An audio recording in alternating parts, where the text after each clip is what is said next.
ಬಾಬಾ ಮಾಯೆ ಬೇಡ, ಕಷ್ಟ ಬೇಡ, ಇದು ಯಾಕೆ ಅಂತ ಹೇಳಿದ್ರೆ ಅದಿರೋದು ನಾವು ಇರ್ತೀವಿ ಅಂತ ಹೇಳ್ತಾರೆ. विशेष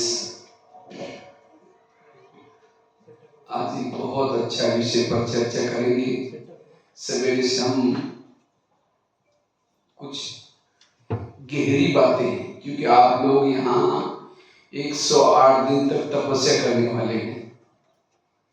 तपस्या करने की आधार क्या है,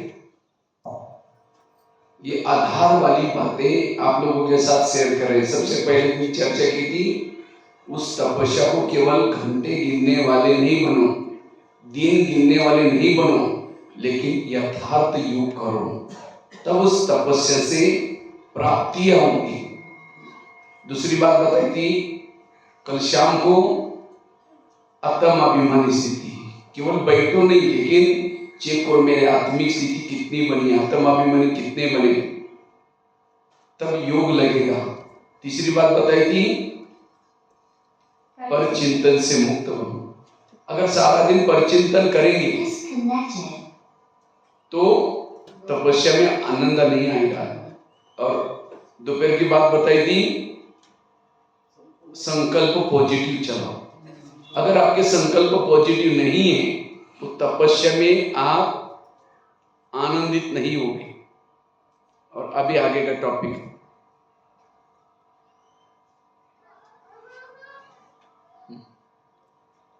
ಅಣ್ಣವ್ರು ಹೇಳ್ತಿದ್ರು, ಇವತ್ತು ನಾವೇನಿಲ್ಲ ಇದುವರೆಗೂ ಕ್ಲಾಸ್ ನಾನು ಹೇಳಿದ್ದೇನೆ, ಅಣ್ಣವ್ರು ಹಿಂಗೆ ನನಗೆ ಸ್ವಲ್ಪ ವಿಷಯ ತಿಳಿಸ್ಕೊಟ್ರು. ನಿನ್ನೆಯಿಂದ ಆತ್ಮಾಭಿಮಾನಿ ಸ್ಥಿತಿಯಲ್ಲಿ ಹೇಗೆ ಸ್ಥಿತರಾಗೋದು ಅನ್ನುವಂಥ ಪಾಯಿಂಟ್ಸ್ ನಮಗೆ ತಿಳಿಸಿದ್ರು. ವ್ಯರ್ಥದಿಂದ ಮುಕ್ತರಾಗಲಿಕ್ಕೆ ಏನೆಲ್ಲ ಪಾಯಿಂಟ್ಸ್ ಇದೆ, ಅದರ ವ್ಯರ್ಥದಿಂದ ಏನೆಲ್ಲ ನಮಗೆ ನಷ್ಟ ಆಗುತ್ತೆ, ಪಾಸಿಟಿವ್ ಸಂಕಲ್ಪಗಳನ್ನು ಮಾಡೋದ್ರಿಂದ ನಮಗೆ ಎಷ್ಟು ಲಾಭ ಇದೆ, ಇದೆಲ್ಲವೂ ಸಹ ಇಷ್ಟು ದಿನದ ಕ್ಲಾಸ್ನಲ್ಲಿ ನಮಗೆ ತಿಳಿಸ್ಕೊಟ್ರು. ನಾವೆಲ್ಲ ಇಲ್ಲಿ ಸೇರಿರೋದು 108 ದಿನ ಅನ್ನುವಂಥ ಗಂಟೆಗಳನ್ನು ಎಂದೂ ಕೂಡ ನಾವು ಕೌಂಟ್ ಮಾಡಬಾರ್ದು. ಆ ತಪಸ್ಸಿನಲ್ಲಿ ಇರಲಿಕ್ಕೆ, ಅದರ ಲಾಭವನ್ನು ಪಡೀಲಿಕ್ಕೆ ನಾವು ಇಲ್ಲಿ ನಮ್ಮ ಪರಿಶ್ರಮವನ್ನು ಉಪಯೋಗ ಮಾಡಬೇಕು ಅಂತ ನಾನು ತಿಳಿಸ್ತೇನೆ. तो अभी का जो टॉपिक है वो भी इससे कनेक्टेड है। तपस्या करने के लिए, अपना परिवर्तन करने के लिए, योग के लिए जो जरूरी बातें हैं वो है स्वराज्य अधिकारी स्थिति। अगर सारा दिन आपका इंद्रियों पर शासन नहीं है तो तपस्या के समय, योग के समय जो आंखों ने व्यर्थ देखा, जो आंखों ने व्यर्थ सुना, जो कान ने व्यर्थ सुना, आंखों ने व्यर्थ देखा, मन में व्यर्थ सोचा, वही बातें आपको योग लगने नहीं देगी। हमारे में परिवर्तन दिखाई नहीं पड़ेगा। भले 108 दिन तपस्या तो की, लेकिन इंद्रियों पर शासन नहीं है। कर्म क्षेत्र पर जाएंगे, वही संस्कार जागृत हो जाएंगे। इसलिए अगर हमें परिवर्तन करना है तो परिवर्तन का आधार है स्वराज्य अधिकारी स्थिति। ಇವತ್ತಿನ ವಿಶೇಷ ಟಾಪಿಕ್ ಆಗಿದೆ ಸ್ವರಾಜ್ಯ ಅಧಿಕಾರಿ ಸ್ಥಿತಿ. ಅದಕ್ಕೋಸ್ಕರ ನಾವೇನು ಮಾಡಬೇಕು, ಇಡೀ ದಿನದಲ್ಲಿ ನಮ್ಮ ಇಂದ್ರಿಯಗಳ ಮೇಲೆ ಎಷ್ಟು ಮಟ್ಟಿಗೆ ನಮ್ಮ ಕಂಟ್ರೋಲ್ ಇದೆ, ಅದರ ಮೇಲೆ ನಮ್ಮ ರಾಜ್ಯ ಹೆಂಗೆ ನಾವು ನಡೆಸ್ತಾ ಇದ್ದೀವಿ. ಕಣ್ಣು ವ್ಯರ್ಥ ನೋಡ್ತು ಅಂದರೆ ಸಂಜೆ ಕುತ್ಕೊಂಡು ನಾವು ಯೋಗವನ್ನು ಮಾಡಲಿಕ್ಕೆ ಆಗೋದಿಲ್ಲ. ಸೊ ಹಾಗಾಗಿ ನಮ್ಮ ಇಂದ್ರಿಯಗಳ ಮೇಲೆ ಸಂಪೂರ್ಣ ರಾಜ್ಯ ಅಂತ ಬೇಕು. ಆ ಪರಿವರ್ತನೆ ಅಂತಕ್ಕಂಥದ್ದು ತರಲಿಕ್ಕೆ ಸ್ವರಾಜ್ಯ ಅಧಿಕಾರಿಗಳು ನಾವು ಆಗಬೇಕು ಅಂತ ಅನ್ನಿಸ್ತೀವಿ. क्योंकि हमारे योग का आधार, या हम जो योग लगा रहे हैं पुरुषार्थ कर रहे, किसी लिए कर रहे, अपने आप को परिवर्तन करने के लिए। लेकिन परिवर्तन का आधार केवल घंटों तक बैठना, ये परिवर्तन का आधार नहीं है। स्वयं के परिवर्तन का आधार है इंद्रियों पर शासन। ನಾವು ಯೋಗ ಎಂದಕ್ಕೋಸ್ಕರ ಮಾಡ್ತೀವಿ? ಪರಿವರ್ತನೆಗೋಸ್ಕರ. ಬಾಬಾ ಯಾವ ರೀತಿ ನಮ್ಮಲ್ಲಿ ಪರಿವರ್ತನೆಯನ್ನು ತರಲಿಕ್ಕೆ ನಮಗೆ ವಿಧಿಯನ್ನು ತಿಳಿಸ್ತಾರೆ, ಅದನ್ನು ಯಥಾರ್ಥವಾಗಿ ನಮ್ಮ ಜೀವನದಲ್ಲಿ ಧಾರಣೆ ಮಾಡಲಿಕ್ಕೋಸ್ಕರ, ಪರಿವರ್ತನೆಗೋಸ್ಕರ ನಾವು ಯೋಗ ಮಾಡ್ತೀವಿ.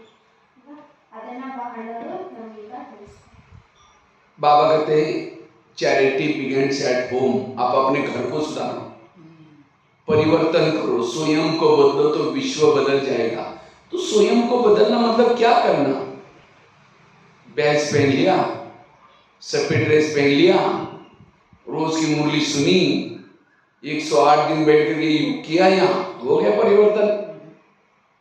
स्वयं को परिवर्तन करना अर्थात हर इंद्रियों को श्रीमत प्रमाण चलाना। जब हर इंद्रिया श्रीमत प्रमाण चलेगी तब जाकर के आपके संस्कारों में, आपके व्यवहारों में बदलाव दिखाई पड़ेगा।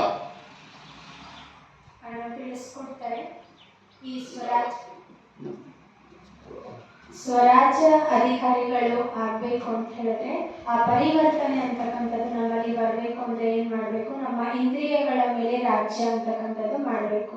ಅಂದ್ರೆ ಒಂದೊಂದು ಅಂಗ, ಒಂದೊಂದು ಇಂದ್ರಿಯ ಶ್ರೀಮತದ ಅನುಸಾರ ನಡಿಬೇಕು. ಅದಕ್ಕೋಸ್ಕರ ಏನ್ ಮಾಡಬೇಕು? ಬಾಬಾ ಏನ್ ಹೇಳ್ತಾರೆ? Charity begins at home. ನಮ್ಮ ದೇಹದ ಮೇಲೆ ಸಂಪೂರ್ಣ ನಮ್ಮ ರಾಜ್ಯ ಅಂತಕ್ಕಂಥದ್ದು ನಡಿಬೇಕು ಅನ್ನೋದು ಅನಾವರಿಸ್ಕೊಂಡು.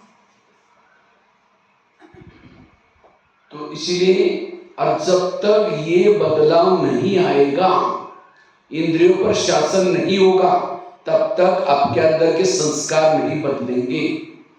तब तक आपके भूले जो होती है उसके ऊपर कंट्रोलिंग पावर, रूलिंग पावर नहीं आएगी। तो स्वयं को बदलना अर्थात हर इंद्रियों को श्रीमत के आधार से चलाना।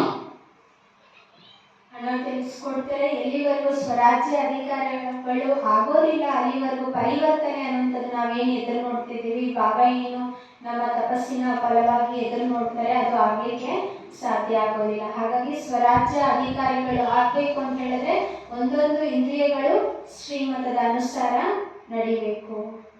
हर इंद्रिया भी भट्टी में बैठ जाए, ಒಂದೊಂದು ಇಂದ್ರಿಯಗಳು ಬಟ್ಟಿಯಲ್ಲಿ ಕುತ್ಕೋಬೇಕು. ಬಾಬಾ ಏನು ಒಂದೊಂದು ಇಂದ್ರಿಯಕ್ಕೆ ಶ್ರೀಮತ ಕೊಟ್ಟಿದ್ದಾರೆ ಅದರ ಅನುಗುಣವಾಗಿ ಅದನ್ನ ಅನುಸಾರವಾಗಿ ಅದನ್ನ ನಡೀತಿದ್ಯಾ ಅನ್ನುವಂಥ ಚೆಕಿಂಗ್ ಈ ಬಟ್ಟಿಯಲ್ಲಿ ನಡಿಬೇಕು ಅನ್ನುವಂಥದ್ದು ಅನ್ನೋರು ತಿಳಿಸ್ಕೊಡ್ತಿದ್ದಾರೆ. कान भी भट्टी में बैठ जाए, आंखें भी भट्टी में बैठ जाए, मुंह भी भट्टी में बैठ जाए। अगर पूरा परिवार आपका परिवार, ये शरीर आपका परिवार है, पहले ये सारा परिवार अगर ज्ञान में चलेगा तब परिवर्तन आएगा। ಕಿವಿನೂ ಕೂಡ ಬಟ್ಟಿಯಲ್ಲಿ ಕುತ್ಕೋಬೇಕು, ನಿಮ್ಮ ಕಣ್ಣುಗಳು ಬಟ್ಟಿಯಲ್ಲಿ ಕುತ್ಕೋಬೇಕು, ನಿಮ್ಮ ಬಾಯಿ ಬಟ್ಟಿಯಲ್ಲಿ ಕುತ್ಕೋಬೇಕು. ದೇಹದ ಸಂಪೂರ್ಣ ನಿಮ್ಮ ಮನೆ, ನಿಮ್ಮ ದೇಹ, ನಿಮ್ಮ ಪರಿವಾರ, ಈ ಪರಿವಾರ ಅನ್ನುವಂಥದ್ದು ಯಥಾರ್ಥವಾಗಿ ಬಟ್ಟಿಯಲ್ಲಿ ಕೂತಾಗ ಆ ನಿಜವಾದ ಪರಿವರ್ತನೆ ಅಂತಕ್ಕಂಥದ್ದು ಆಗತ್ತೆ ಅನ್ನುವಂಥದ್ದು ಅಣ್ಣವರು ಸ್ಪಷ್ಟ ಮಾಡ್ತಿದ್ದಾರೆ. तो सभी इंद्रिय ज्ञान में चलती है, भट्टी में सभी आई है। ಎಲ್ಲ ಇಂದ್ರಿಯಗಳು ಬಟ್ಟಿಯಲ್ಲಿ ಬಂದಿದೆಯಾ? या कभी ऐसा होता है आपको शरीर को तो यहाँ बिठा करके मन भाग जाता है कहीं दूसरी तरफ, हाँ, वो भी परम धाम में जाए, बुद्धि भी परम धाम में जाए, आंखें भी भट्टी करे, नहीं तो आंखें बैठी है बंद होके बैठी, वो भट्टी में नहीं है। कानों में कहीं व्यर्थ किसी ने कुछ बोला वो सुनाई पड़ता है, कान भट्टी में नहीं है। तो इसलिए हर इंद्रिया ज्ञान युक्त बने, अपनी अपनी ड्यूटी एक्यूरेट करे, और तब जाकर के इस भट्टी का असर आपके ऊपर हो जाएगा। ಒಂದೊಂದು ಇಂದ್ರಿಯನು ಸಹ ಬಟ್ಟಿಯಲ್ಲಿ ಕುತ್ಕೋಬೇಕು. ಈ ರೀತಿ ಎಲ್ಲ ದೇಹ ಕೂರಿಸ್ಬಿಟ್ವಿ, ಮನಸ್ಸಲ್ಲಿ ಅಲ್ದಾಡ್ತಿದೆ, ಕಣ್ಣು ಬಟ್ಟಿಯಲ್ಲಿ ಇದೆಯಾ, ಕಣ್ಣು ಮುಚ್ಕೋಬಾರ್ದು. ಕಣ್ಣು ಮುಚ್ಕೊಳ್ತು ಅಂದ್ರೆ ಅದು ಬಟ್ಟಿ ಅಟೆಂಡ್ ಮಾಡ್ತಿಲ್ಲ ಅಂತ. ಕಿವಿ ಆ ಮಾತು ಈ ಮಾತು ಅನ್ನೋದ್ರಲ್ಲಿ ಕೇಳಿಸ್ಕೊಳ್ಳೋದ್ರಲ್ಲಿ ಸಿಕ್ಕಾಕೊಂಡಿದೆ ಅಂದ್ರೆ ಕಿವಿ ಬಟ್ಟಿಯಲ್ಲಿ ಇಲ್ಲ ಅಂತ ಅರ್ಥ.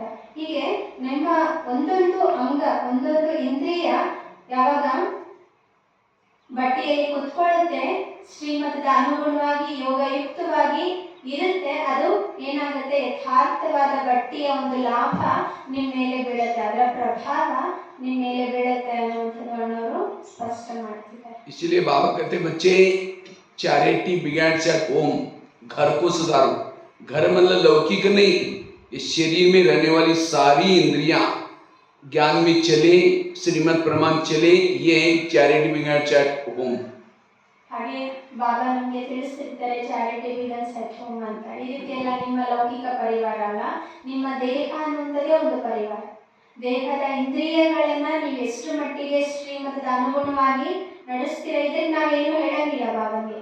ಬಾಬಾ ಈ ಪರಿವಾರದಲ್ಲಿ ಅವರು ಇವರು ನಡೀತಿಲ್ಲ, ನಮ್ಗೆ ತೊಂದರೆ ಮಾಡ್ತಿದ್ದಾರೆ ಅಂತ ನಾವು ಕಂಪ್ಲೇಂಟ್ ಮಾಡಂಗಿಲ್ಲ.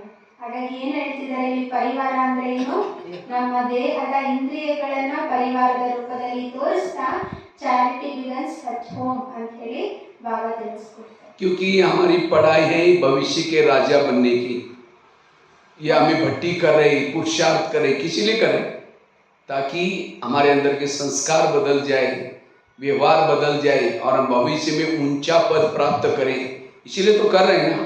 लेकिन ये करके अगर इंद्रियां की कहना नहीं मानती तो जो लक्ष्य तक नहीं पहुंचेंगे, कर्मातीत कर्मेंद्रिय जीत नहीं बनेंगे, बाप समान नहीं बनेंगे। ನಾವೇನೆಲ್ಲ ಪರಿಶ್ರಮ ಪಡ್ತಿದ್ದೀವಿ, ಯೋಗ ಮಾಡ್ತಿದ್ದೀವಿ, ಸಾಧನೆಗಳನ್ನು ಮಾಡ್ತಿದ್ದೀವಿ ಎಂತಕ್ಕೋಸ್ಕರ, ಇನ್ನೊಂದು ಜನ್ಮಕ್ಕೋಸ್ಕರ, ಆ ಒಂದು ಜನ್ಮದ ಒಂದು ಭವಿಷ್ಯ ಪ್ರಾಪ್ತಿಗೋಸ್ಕರ ನಾವು ಮಾಡ್ತಿದ್ದೀವಿ.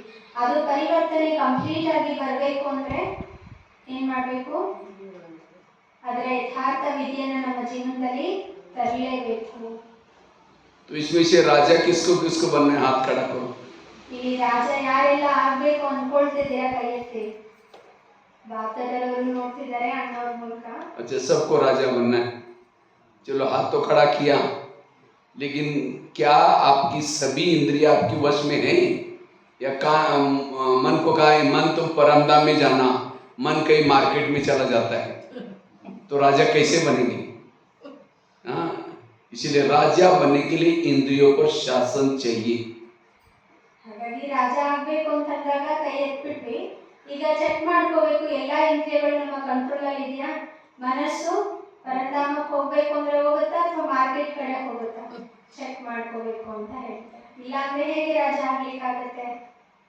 राजा कौन बनेगा, दासी कौन बनेगी, साहूकार कौन बनेगा, सिस्टम है, कोई ज्ञान में चलता है, धन से सेवा नहीं करता, ज्ञान भी दूसरों को नहीं सुनाता, इंद्रियों के भी अधीन है, वो भविष्य में दास दासी बनेंगे. ನಾನು ತಿಳಿಸ್ಕೊಡ್ತೇನೆ, ರಾಜ ಯಾರಾಗ್ತಾರೆ, ದಾಸಿ ಯಾರಾಗ್ತಾರೆ, ಯಾರು ಸಂಪೂರ್ಣವಾಗಿ ಕಂಟ್ರೋಲ್ ಇಟ್ಕೊಂಡಿರ್ತಾರೆ ಅಂಗಗಳ ಮೇಲೆ, ಇಂದ್ರಿಯಗಳ ಮೇಲೆ, ಅವರು ರಾಜರಾಗ್ತಾರೆ. ಯಾರು ಕಂಟ್ರೋಲ್ ಇರೋದಿಲ್ಲ, ಉದಾಸೀನತನದಲ್ಲಿ ಇರ್ತಾರೆ, ಅವರು ಭವಿಷ್ಯದಲ್ಲಿ ದಾಸಿಯರಾಗ್ತಾರೆ. कोई ज्ञान में चलता है, धन सेवा में लगाता है, ज्ञान दूसरों को सुनाता है, लेकिन इंद्रियों के वो अधीन है, वो भविष्य में साहूकार बनेगा. क्यों? यहाँ धन सेवा में लगाया, ज्ञान भी दूसरों को सुनाया, अनेक गुना होकर के मिला, इसलिए साहूकार बना. ಆ ರೀತಿ ಎಕ್ಸ್ಪ್ಲೈನ್ ಮಾಡ್ತಾ ನಮಗೆ ಅಣ್ಣ ತಿಳಿಸ್ಕೊಡ್ತಾರೆ. ಒಂದು ವೇಳೆ ಒಬ್ರು ಅವರ ಹಣವನ್ನ ಸೇವೆಯಲ್ಲಿ ತೊಡಗಿಸಿದ್ರು, ಮತ್ತೆ ಸೇವೆ ಮಾಡಿದ್ರು, ಇನ್ನೊಬ್ಬರಿಗೆ 4 ಜನಕ್ಕೆ ಜ್ಞಾನ ಹೇಳಿದ್ರು, ಅದರ ಪ್ರತಿಫಲವಾಗಿ ಇನ್ನೊಂದು ಜನ್ಮದಲ್ಲಿ ಹೋಗಿ ಶ್ರೀಮಂತರಾಗ್ತಾರೆ. ಆದ್ರೆ ರಾಜನ ಕಂಪ್ಲೀಟ್ ಆಗಿ ತನ್ನ ಮೇಲೆ ಅಧಿಕಾರ ಇಲ್ಲ ಅಂದ್ರೆ, ಇಂದ್ರಿಯಗಳ ಮೇಲೆ ಅಧಿಕಾರ ಇಲ್ಲ ಅಂದ್ರೆ ಅವ್ರು ರಾಜ ಆಗ್ಲಿಕ್ಕಾಗಲ್ಲ, ಶ್ರೀಮಂತ ಮಾತ್ರ ಆಗ್ತಾರೆ, ಶ್ರೀಮಂತ ಪ್ರಜೆ. कोई ज्ञान में चलता है, ना धन सेवा में लगाता है, ज्ञान भी दूसरों को नहीं सुनाता, लेकिन इतना गुप्त पुरुषार्थ कर अपनी स्थिति बना रहे, और उस स्थिति के आधार से उसने इंद्रियों पर जीत प्राप्त किया, वो भविष्य में राजा तो बनेगा, लेकिन कंगाल राजा बनेगा, क्योंकि धन से सेवा नहीं की, ज्ञान भी दूसरों को नहीं सुनाया, इसलिए राजा तो बना, लेकिन उसके पास कुछ भी नहीं होगा. ಇನ್ನೊಂದು ಪರಿಸ್ಥಿತಿಯನ್ನ, ಇನ್ನೊಂದು ಒಂದು ಜ್ಞಾನದ ಆಧಾರದಿಂದ ಯಾವ ರೀತಿ ಪದವಿ ಅವರು ಭವಿಷ್ಯದಲ್ಲಿ ಪಡ್ಕೊಳ್ತಾರೆ ಅನ್ನೋದ್ರ ಪ್ರಕಾರ ಹೇಳ್ತಾರೆ ಅಣ್ಣವರು. ಅವರು ಕೆಲವರು ಏನ್ ಮಾಡ್ತಾರೆ, ದನದ ಸೇವೆ ಮಾಡೋದಿಲ್ಲ, ಅನ್ಯರಿಗೆ ಜ್ಞಾನ ಹೇಳೋದಿಲ್ಲ, ಆದ್ರೆ ಗುಪ್ತ ಪುರುಷಾರ್ಥ ಮಾಡ್ತಾರೆ. ಆಳವಾದ ಗುಪ್ತ ಪುರುಷಾರ್ಥ ಮಾಡಿ ತಮ್ಮ ಸ್ಥಿತಿಯ ಮೇಲೆ ತುಂಬಾ ಗಮನ ಇಟ್ಕೊಂಡು ತಾವು ಕಂಪ್ಲೀಟ್ ಆಗಿ ತಮ್ಮ ಮೇಲೆ ರಾಜ್ಯವನ್ನ ಮಾಡ್ತಾರೆ, ಸ್ವರಾಜ್ಯ ಅಧಿಕಾರಗಳು ಆಗ್ಬಿಡ್ತಾರೆ. ಅವ್ರು ಏನಾಗ್ತಾರೆ, ಭವಿಷ್ಯದಲ್ಲಿ ರಾಜ ಆಗ್ತಾರೆ. ಆದ್ರೆ ಕಂಗಾಲ ರಾಜ ಏನು ಆ ರಾಜ್ಯದಲ್ಲಿ, ಆತನ ರಾಜ್ಯದಲ್ಲಿ ಇರೋದಿಲ್ಲ. ಯಾಕಂದ್ರೆ ಜ್ಞಾನದಾನದ ದಾನ ಮಾಡಿಲ್ಲ, ಯಾವ ಸೇವೆ ಮಾಡಿಲ್ಲ, ಅನ್ಯರಿಗೆ ಜ್ಞಾನ ಹೇಳಿಲ್ಲ, ಬಾಕಿ ರಾಜ ಅಂತೂ ಆಗ್ತಾರೆ. ಈ ರೀತಿ ವರ್ತಮಾನದ ಸ್ಥಿತಿ ಭವಿಷ್ಯಕ್ಕೆ ಯಾವ ರೀತಿ ಇರುತ್ತೆ ಅನ್ನುವಂಥದ್ದನ್ನ ಹೋಲಿಕೆ ಮಾಡಿ ರಾಜನ ಕ್ವಾಲಿಟಿ, ಮಹಾ ಸಾವುಕಾರ ಪ್ರಜೆಯ ಕ್ವಾಲಿಟಿ ಮತ್ತೆ ರಾಜ ಕಂಗಾಲ ರಾಜನ ಕ್ವಾಲಿಟಿ ಅಣ್ಣವರು ತಿಳಿಸ್ತಾರೆ. कोई ज्ञान भी चलता है, धन सेवा में लगाता है, ज्ञान दूसरों को सुनाता है, इंद्रियों पर शासन है, वह संपन्न राजा। तो चेक करो आपकी खुद की गाड़ी कौन से ट्रैक में है, दासी वाले ट्रैक में, साहूकार वाले ट्रैक में है, कंगाल राजे के ट्रैक में या संपन्न। अभी भी चेक कर सकते, चेंज कर सकते, क्योंकि अभी भविष्य में कितना दिन मिलेगा कोई भरोसा नहीं है। मुकड़ा देख ले प्राणी है, मैं क्या बनने वाला हूँ। ತಿಳಿಸ್ಕೊಡ್ತಾರೆ. ಹಾಗೆ ಯಾರು ರಾಜ್ಯಾಧಿಕಾರಿಗಳಾಗ್ತಾರೆ, ಜ್ಞಾನಧನದ ದಾನ ಮಾಡ್ತಾರೆ, ಎಲ್ಲಾ ಪ್ರಕಾರದ ಸೇವೆಯನ್ನ ಮಾಡ್ತಾರೆ, ಅವ್ರು ಏನಾಗ್ತಾರೆ ಭವಿಷ್ಯದಲ್ಲಿ ಸಂಪೂರ್ಣ ಸಂಪನ್ನ ರಾಜ ಆಗ್ತಾರೆ. ಹಾಗಾಗಿ ಈಗ ನಮ್ಗೆಲ್ಲ ಕ್ವಾಲಿಟಿ ಎಂಥದ್ದು, ಯಾವ ರೀತಿ ಮಾಡೋದ್ರಿಂದ ಏನೇನು ಸಿಗತ್ತೆ, ಯಾವ ಪದವಿ ಸಿಗತ್ತೆ ಅನ್ನೋಂಥದ್ದು ಗೊತ್ತಾಯ್ತು. ಇದೆಲ್ಲ ಸ್ವಯಂನ ಚೆಕ್ ಮಾಡ್ಕೋಬೇಕಾಗಿದೆ, ಯಾವ ಒಂದು ಪದವಿ ನಾನು ಪಡ್ಕೊಳ್ತೀನಿ ಅನ್ನುವಂಥದ್ದು. क्योंकि आज हमारा ध्यान अपने इंद्रियों पर नहीं है। जो हमारे जीवन की समस्या है, समस्या किसी व्यक्ति के तरफ से नहीं आती, कोई वस्तु की तरफ नहीं आती है इंद्रियों के द्वारा।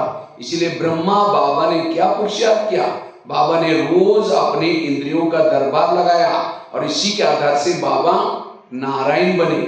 इसलिए स्वयं की परिवर्तन का आधार है इंद्रियों पर शासन। ತಿಳಿಸ್ಕೊಡ್ತಿದ್ದಾರೆ.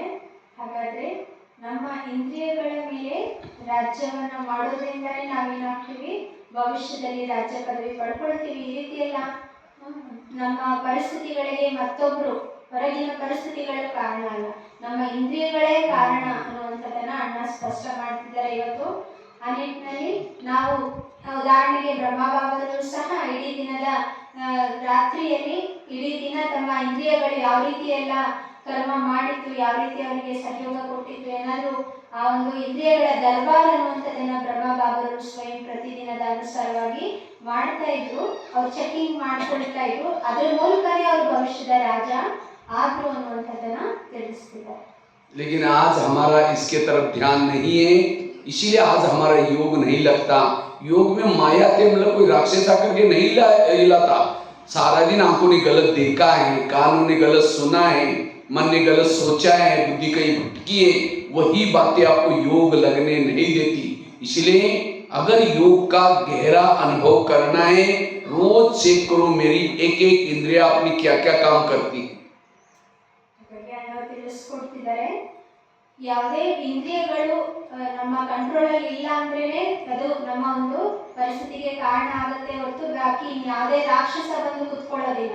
ಇಡೀ ದಿನ ನಮ್ಮ ಕಣ್ಣು ಏನ್ ನೋಡ್ತಿದೆ, ನಮ್ಮ ಕಿವಿ ಏನ್ ಕೇಳ್ತಿದೆ, ಅದರ ಪ್ರಭಾವನೇ ನಮ್ಮ ಮೇಲೆ ಬೀಳುತ್ತೆ ಹೊರತು ಅದರ ವ್ಯರ್ಥ ಸಂಕಲ್ಪದಲ್ಲೇ ನಾವು ಸಿಕ್ಕಾಕೊಳ್ತೀವಿ ಹೊರತು ಬಾಕಿ ಯಾವುದೇ ರಾಕ್ಷಸ ಬಂದು ನಮ್ಮನ್ನ ಅಲ್ಲಾಡಿಸ್ತಾರೆ, ನಮಗೆ ಪರಿಸ್ಥಿತಿಯನ್ನು ತಂದಾಕ್ತಾರೆ ಅಂತಕ್ಕಂಥದ್ದು ಇಲ್ಲ.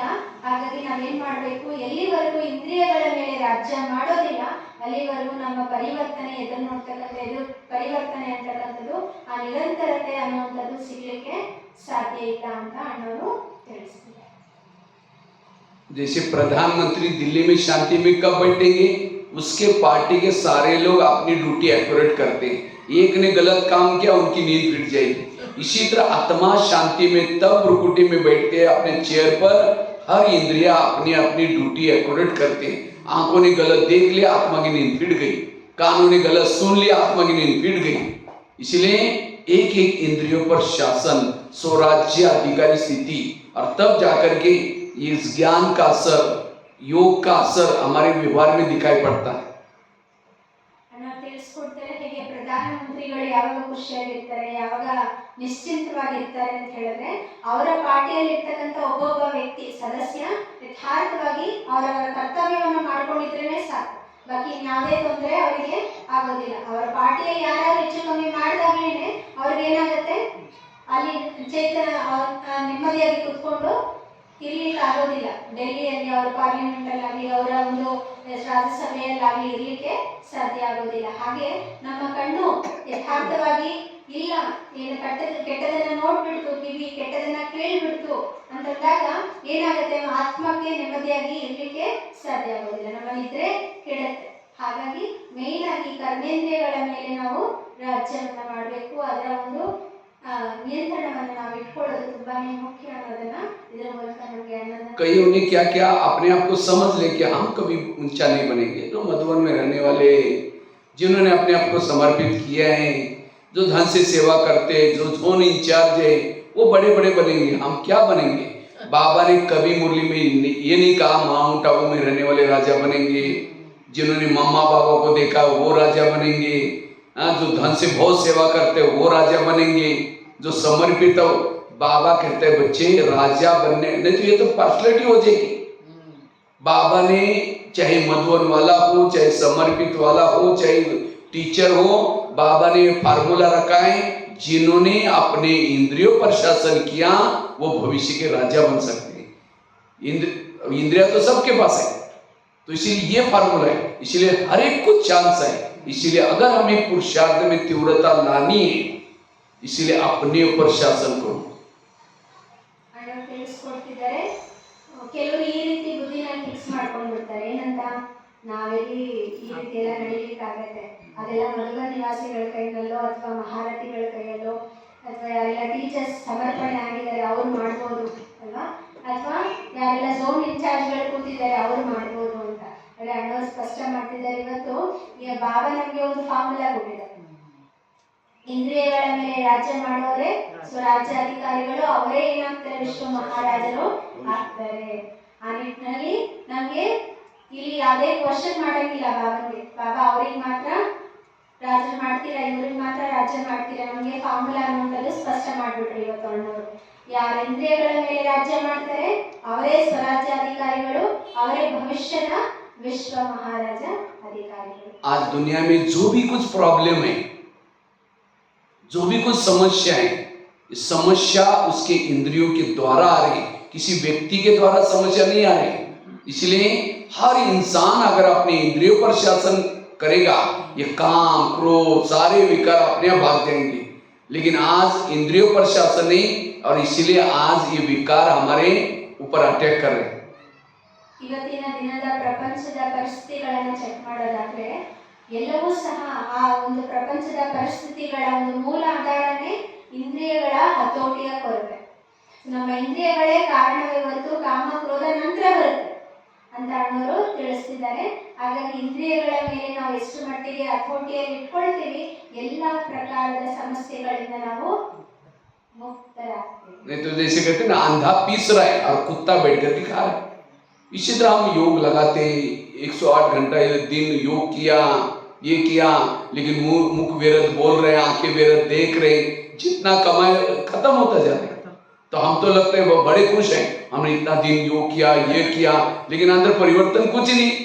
इसलिए उस जो कमाया वो बचाने के लिए हर इंद्रिया अपनी ड्यूटी एक्यूरेट, ये है चेकिंग। ಅಣ್ಣ ತಿಳಿಸ್ಕೊಡ್ತಾರೆ. ಹೇಗೆ ಒಂದು ಮಾತಿದೆ, ರಾಗಿ ಬೀಸೋದೇನೋ ಬೀಸ್ತಿದ್ದಾರೆ, ಹಿಟ್ಟೇನೋ ಬೀಸೋದೇನೋ ಬೀಸ್ತಿದ್ದಾರೆ, ಪಕ್ಕದಲ್ಲಿ ನಾಯಿ ಕುತ್ಕೊಂಡು ತಿಂತಿದೆ. ಈ ಕಡೆ ಮಾಡೋದೇನೋ ಬೀಸೋದೇನೋ ಇಟ್ಟು ಮಾಡ್ತಿದ್ದಾರೆ, ಆ ಕಡೆ ತಿನ್ನೋದು ಪ್ರಾಣಿ ತಿಂತಿದೆ ಅಂದ್ರೆ ಎಲ್ಲಿ ಉಳಿಯುತ್ತೆ ಹಿಟ್ಟು.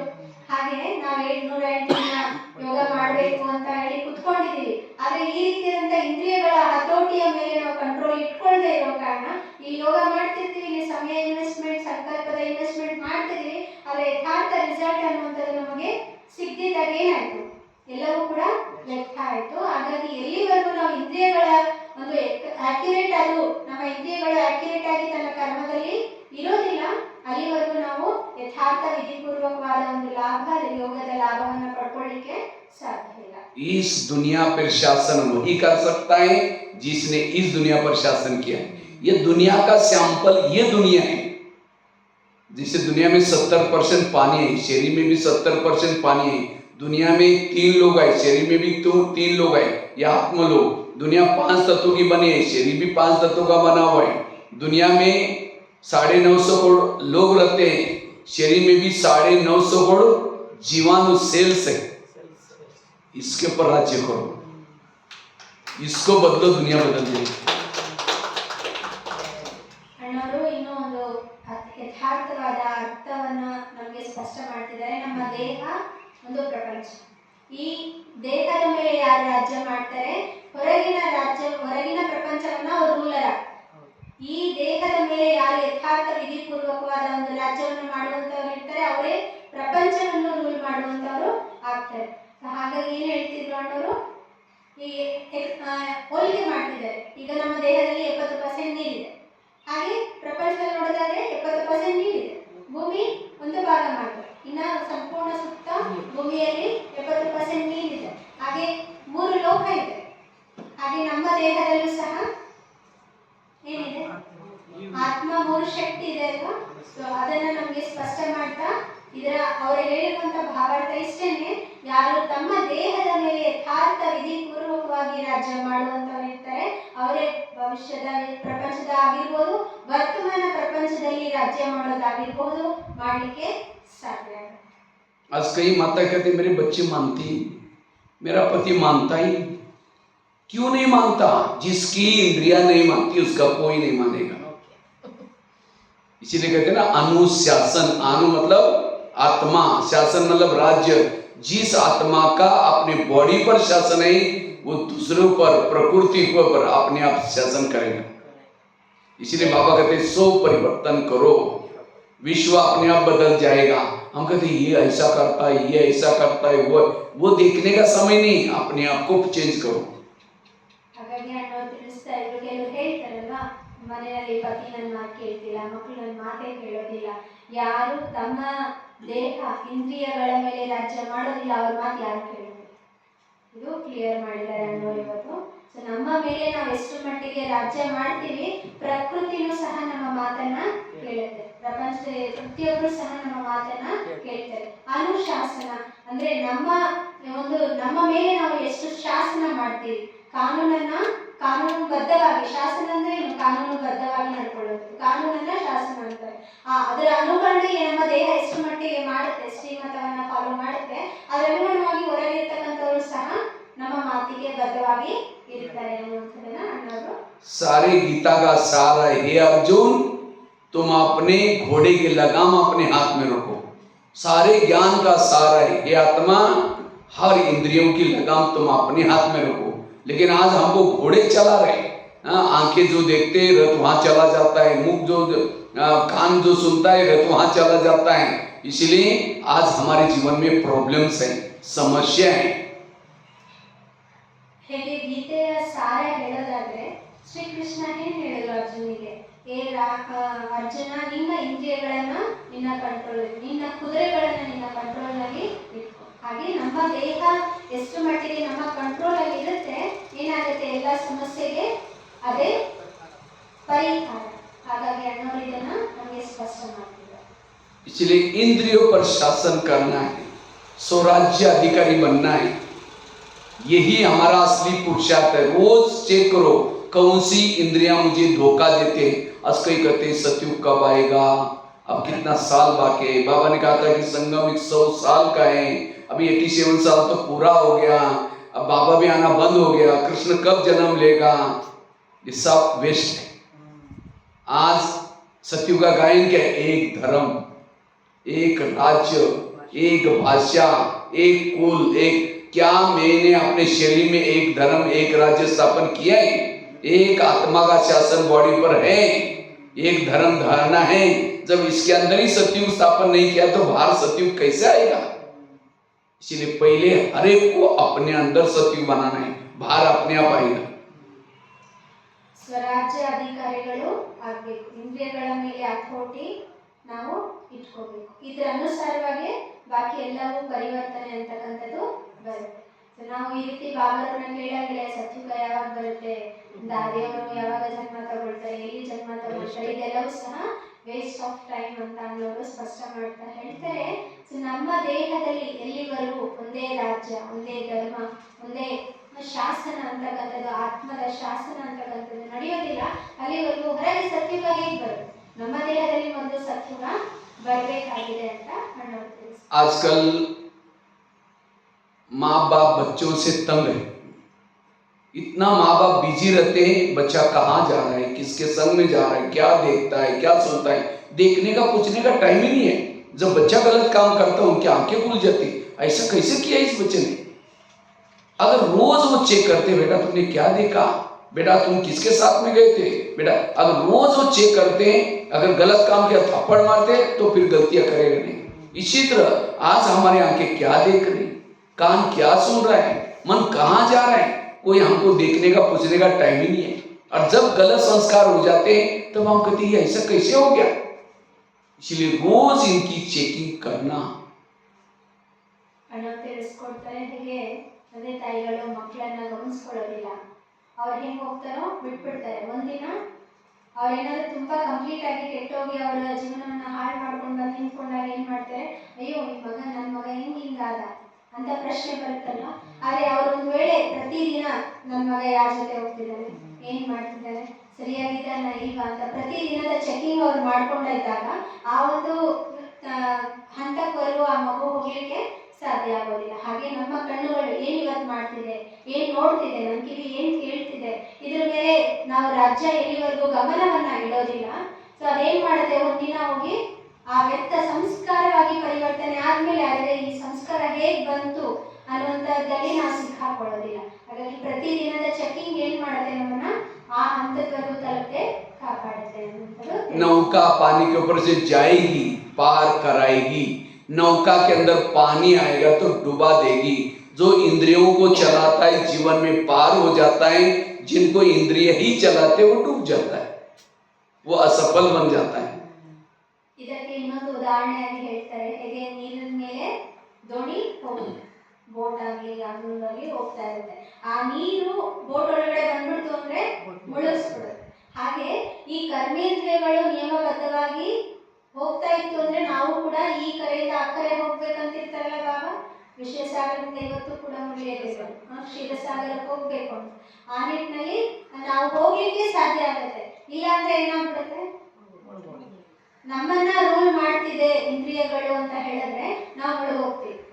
ಇಂದ್ರಿಯಗಳನ್ನ ನಾವು ರೂಲ್ ಮಾಡ್ತಿದೀವಿ ಅಂದ್ರೆ ನಾವು ಆದಿರವನ್ನ ಸೇರ್ತೀವಿ, ಸಫಲತೆಯನ್ನ ಪಡ್ಕೊಳ್ತೀವಿ ಅನ್ನೋದನ್ನ ಸ್ಪಷ್ಟ ಮಾಡಿ. अगर घर का ही कोई भेदी बना है, बॉर्डर पर कोई दुश्मन, बॉर्डर का ही कोई दुश्मन से मिला हुआ है, देश की हालत क्या होगी?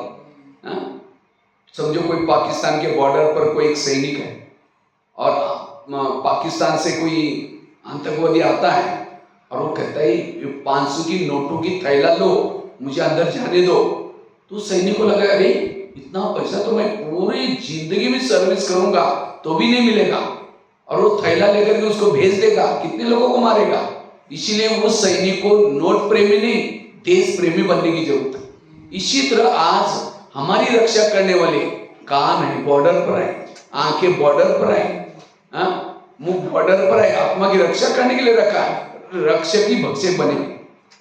माया कहीं यहां से आती है, आंखों से आते, कान से आते, मुख से आते, क्यों? बॉर्डर पर ही रहने वाले दुश्मन से मिले। इसलिए ब्रह्मा बाबा ने रोज इन इंद्रियों को क्या किया, शिक्षा दी, सावधान की, और इसी से बाबा सबके प्रिय बने, बाबा सबके प्यारे बने।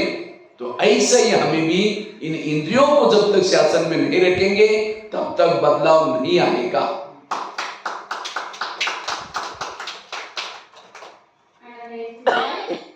ಹೇಗೆ ಬಾರ್ಡರ್ನಲ್ಲಿ, ದೇಶದ ಬಾರ್ಡರ್ನಲ್ಲಿ ಸೈನಿಕ ಇರ್ತಾರೆ. ಒಂದು ವೇಳೆ ಆ ಸೈನಿಕನಿಗೆ ಬೇರೆ ದೇಶದವರು ವೈರಿಗಳು ಬಂದು ನಾನು ಇಷ್ಟು ನಿಮ್ಗೆ ಹಣ ಕೊಡ್ತೀನಿ, ನನಗೆ ಒಳಗೆ ಹೋಗ್ಲಿಕ್ಕೆ ಅವಕಾಶ ಮಾಡಿಕೊಡಿ ಅಂದ್ರೆ ಆತ ಒಂದು ವೇಳೆ ಏನಾದ್ರೂ ಸೈನಿಕ ಆ ನೋಟಿನ ಪ್ರಿಯರ್ ಆಗ್ಬಿಟ್ಟು ಅಯ್ಯೋ ನನ್ನ ಜೀವನ ಎಲ್ಲ ನಾನು ದುಡಿದ್ರು ಇಷ್ಟು ದುಡ್ಡು ನನಗೆ ಸಿಗ್ಲಿಕ್ಕೆ ಸಾಧ್ಯ ಇಲ್ಲ ಅಂತ ಆ ವೈರಿಗಳನ್ನ ಬಿಟ್ಬಿಟ್ರೆ ಏನಾಗ್ಬಿಡುತ್ತೆ ದೇಶದ ಪರಿಸ್ಥಿತಿ. ಸೊ ಅದೇ ರೀತಿ ಈ ಕಣ್ಣು ಕಿವಿ ಏನೆಲ್ಲ ನಮ್ಮ ಬಾರ್ಡರ್ ಆಗಿದೆ, ಕಿವಿ ಬಾರ್ಡರ್ ಇದೆ, ಕಣ್ಣು ಬಾರ್ಡರ್ ಇದೆ, ಅದೇನಾದ್ರೂ ನಮ್ಮ ಶಾಸನಕ್ಕೆ ವಿರುದ್ಧವಾಗಿ ರಾಜನಿಗೆ ಒಂದು ಆಜ್ಞಾಕಾರಿ ಇಲ್ಲದೆ, ರಾಜನಿಗೆ ಭಕ್ತನಾಗಿ ಇಲ್ಲದೆ ಮಾಯೆಗೆ ವಶ ಆಯ್ತು ಅಂತ ಹೇಳಿದ್ರೆ ಮಾಯೆ ಇಲ್ಲಿಂದಾನೇ ಬರುತ್ತಲ್ವಾ ಅಂತ ಅಂತವ್ರು ಏನಾಗ್ಲಿಕ್ಕಾಗಲ್ಲ, ಸ್ವರಾಜ್ಯಾಧಿಕಾರಿಗಳಾಗ್ಲಿಕ್ಕಾಗೋದಿಲ್ಲ, ಅಲ್ಲಿ ಎಲ್ಲವೂ ಸಹ ನಷ್ಟ ಆಗುತ್ತೆ. ಅಲ್ಲಿ ದೇಶ ದ್ರೋಹಿಯಾಗಿ ಅವರನ್ನ ಕರೀತಾರೆ ಆ ಒಂದು ಸೈನಿಕರನ್ನ. ಹಾಗೆ ಈ ಗಡಿಯಲ್ಲಿರ್ತಕ್ಕಂಥ ಸೈನಿಕರು ರಾಜನಿಗೆ ವಿರುದ್ಧವಾಗ್ಬಿಡ್ತಾರೆ ಅಲ್ವಾ. ರಾಜನಿಗೆ ವಿರುದ್ಧವಾದ್ರೆ ಅವರು ಕೂಡ ಬರ್ತಲ್ಲ, ರಾಜ ವೈರಿಗಳು ಬಂದ್ಮೇಲೆ ರಾಜ್ಯ ಚೆನ್ನಾಗಿರುತ್ತ, ಅವ್ರನ್ನ ಚೆನ್ನಾಗಿರ್ತಾನೆ, ಆ ದುಡ್ಡೇನು ತಗೊಳ್ತಾನ ಹಾಗೇನೆ ಬ್ರಹ್ಮ ಬಾಬರವರು ಸಹ ಇಡೀ ದಿನ ಅವರೇನೆಲ್ಲ ತನ್ನ ಒಂದು ದೇಹದ ಇಂದ್ರಿಯಗಳಿದ್ದಾವೆ ಅದರ ದರ್ಬಾರನ್ನ ನೈಟಲ್ಲಿ ಮಾಡುವಂಥವ್ರು ಆಗಿದ್ರು. ಅದೇ ರೀತಿ ನಾವು ಸಹ ನಮ್ಮ ಇಂದ್ರಿಯಗಳ ಮೇಲೆ ಶಾಸನವನ್ನ ಮಾಡಬೇಕು, ಅಧಿಕಾರವನ್ನ ಇಟ್ಕೋಬೇಕು, ಅದಕ್ಕೆ ಶಕ್ತಿಯನ್ನ ಕೊಡಬೇಕು, ಅದಕ್ಕೆ ತಿಳಿಸ್ಬೇಕು ಅನ್ನುವಂಥದ್ದನ್ನ ಸ್ಪಷ್ಟ ಮಾಡಿ. हमें कोई नया पुरुषार्थ नहीं करना, जो हमारी दादियों ने किया, जो हमारे बाबा ने किया उसी को फॉलो करना है। लेकिन हम इसके तरफ ध्यान नहीं है, फिर कहते योग लगता ही नहीं, पता नहीं संस्कार बदलते नहीं, क्यों इसके ऊपर ध्यान नहीं है। ನಾವು ಯಾವುದೇ ಬೇರೆ ವಿಶೇಷವಾದಂತ ಪುರುಷಾರ್ಥ ಮಾಡೋ ಅವಶ್ಯಕತೆ ಇಲ್ಲ. ನಮ್ಮ ದಾದಿ ದೀದಿಯರು ಯಾರೆಲ್ಲ ಏನು ಪುರುಷಾರ್ಥ ಮಾಡಿ ನಮ್ಗೆ ಆ ಮಾರ್ಗವನ್ನ ತೋರಿಸಿದರೆ ಅದನ್ನೇ ನಾವು ಫಾಲೋ ಮಾಡಿದ್ರೆ ನಾವೇನಾಗ್ಬಿಡ್ತೀವಿ, ಸಂಪನ್ನರು ಸಂಪೂರ್ಣರು ಆಗ್ಬಿಡ್ತೀವಿ. ಹಾಗಾಗಿ ಅದ್ರ ಕಡೆ ನಾವು ಗಮನವನ್ನ ಕೊಡಬೇಕಾಗಿದೆ ಅನ್ನೋದನ್ನ ತಿಳಿಸ್ತೀವಿ. इसलिए स्वराज्य आदि पहले जमाने में राजा एक किले में रहते थे और किले के कई दरवाजे रहते थे। कोई भी अंदर घुसता था, चेकिंग होती थी, कहाँ जा रहे, क्यों जा रहे, किस लिए जा रहे हैं। इसी तरह शरीर में हमारा एक फोर्ट है, किला है, और किले के कई दरवाजे हैं, कान, आंख, मुंह, लेकिन इस दरवाजे में कोई रोकने टोकने वाला नहीं है। इसलिए आत्मा की स्थिति गंभीर हो गई। ತಿಳಿಸ್ಕೊಡ್ತಾರೆ ಇನ್ನೊಂದು, ಹೇಗೆ ಹಿಂದಿನ ಕಾಲದಲ್ಲಿ ರಾಜ ಇರ್ತೀವಿ, ಅವ್ರ ಕೋಟೆ ಒಳಗೆ ಇರ್ತೀವಿ, ಒಂದೊಂದು ಕೋಟೆ ಒಳಗೆ ಹೋಗ್ಬೇಕಾದ್ರೆ ಅನೇಕ ಬಾಗಿಲುಗಳಿರ್ತೀವಿ. ಯಾರೆಲ್ಲ ಒಳಗೆ ಹೋಗ್ತಾರೆ ಅವ್ರು ಒಂದೊಂದು ಬಾಗಿಲಲ್ಲಿ ಕೂಡ ಅವರ ಚೆಕಿಂಗ್ ಆಗ್ತಿದೆ, ಯಾಕೆ ಹೋಗ್ತಿದೆ, ಎಂತಕ್ಕೋಸ್ಕರ ಹೋಗ್ತಿದೆ, ಯಾವ ಕಾರಣದಿಂದ ಹೋಗ್ತಿದೆ ಅಂತ ಸೈನಿಕ ನಿಂತ್ಕೊಂಡು ಅವರನ್ನ ಚೆಕಿಂಗ್ ಮಾಡಿ ಒಳಗೆ ಕಳಿಸ್ತಿದ್ರು. ಆದ್ರೆ ಇಂದಿನ ದಿನದಲ್ಲಿ ನಮ್ಮ ದೇಹದ ಒಂದು ಇಂದ್ರಿಯಗಳು ಯಾವುದೇ ಚೆಕಿಂಗ್ ಮಾಡದೇ ಇರೋ ಕಾರಣ ಆತ್ಮದ ಪರಿಸ್ಥಿತಿ ಗಂಭೀರದಲ್ಲಿ ತಲುಪಿದೆ ಅನ್ನೋದು.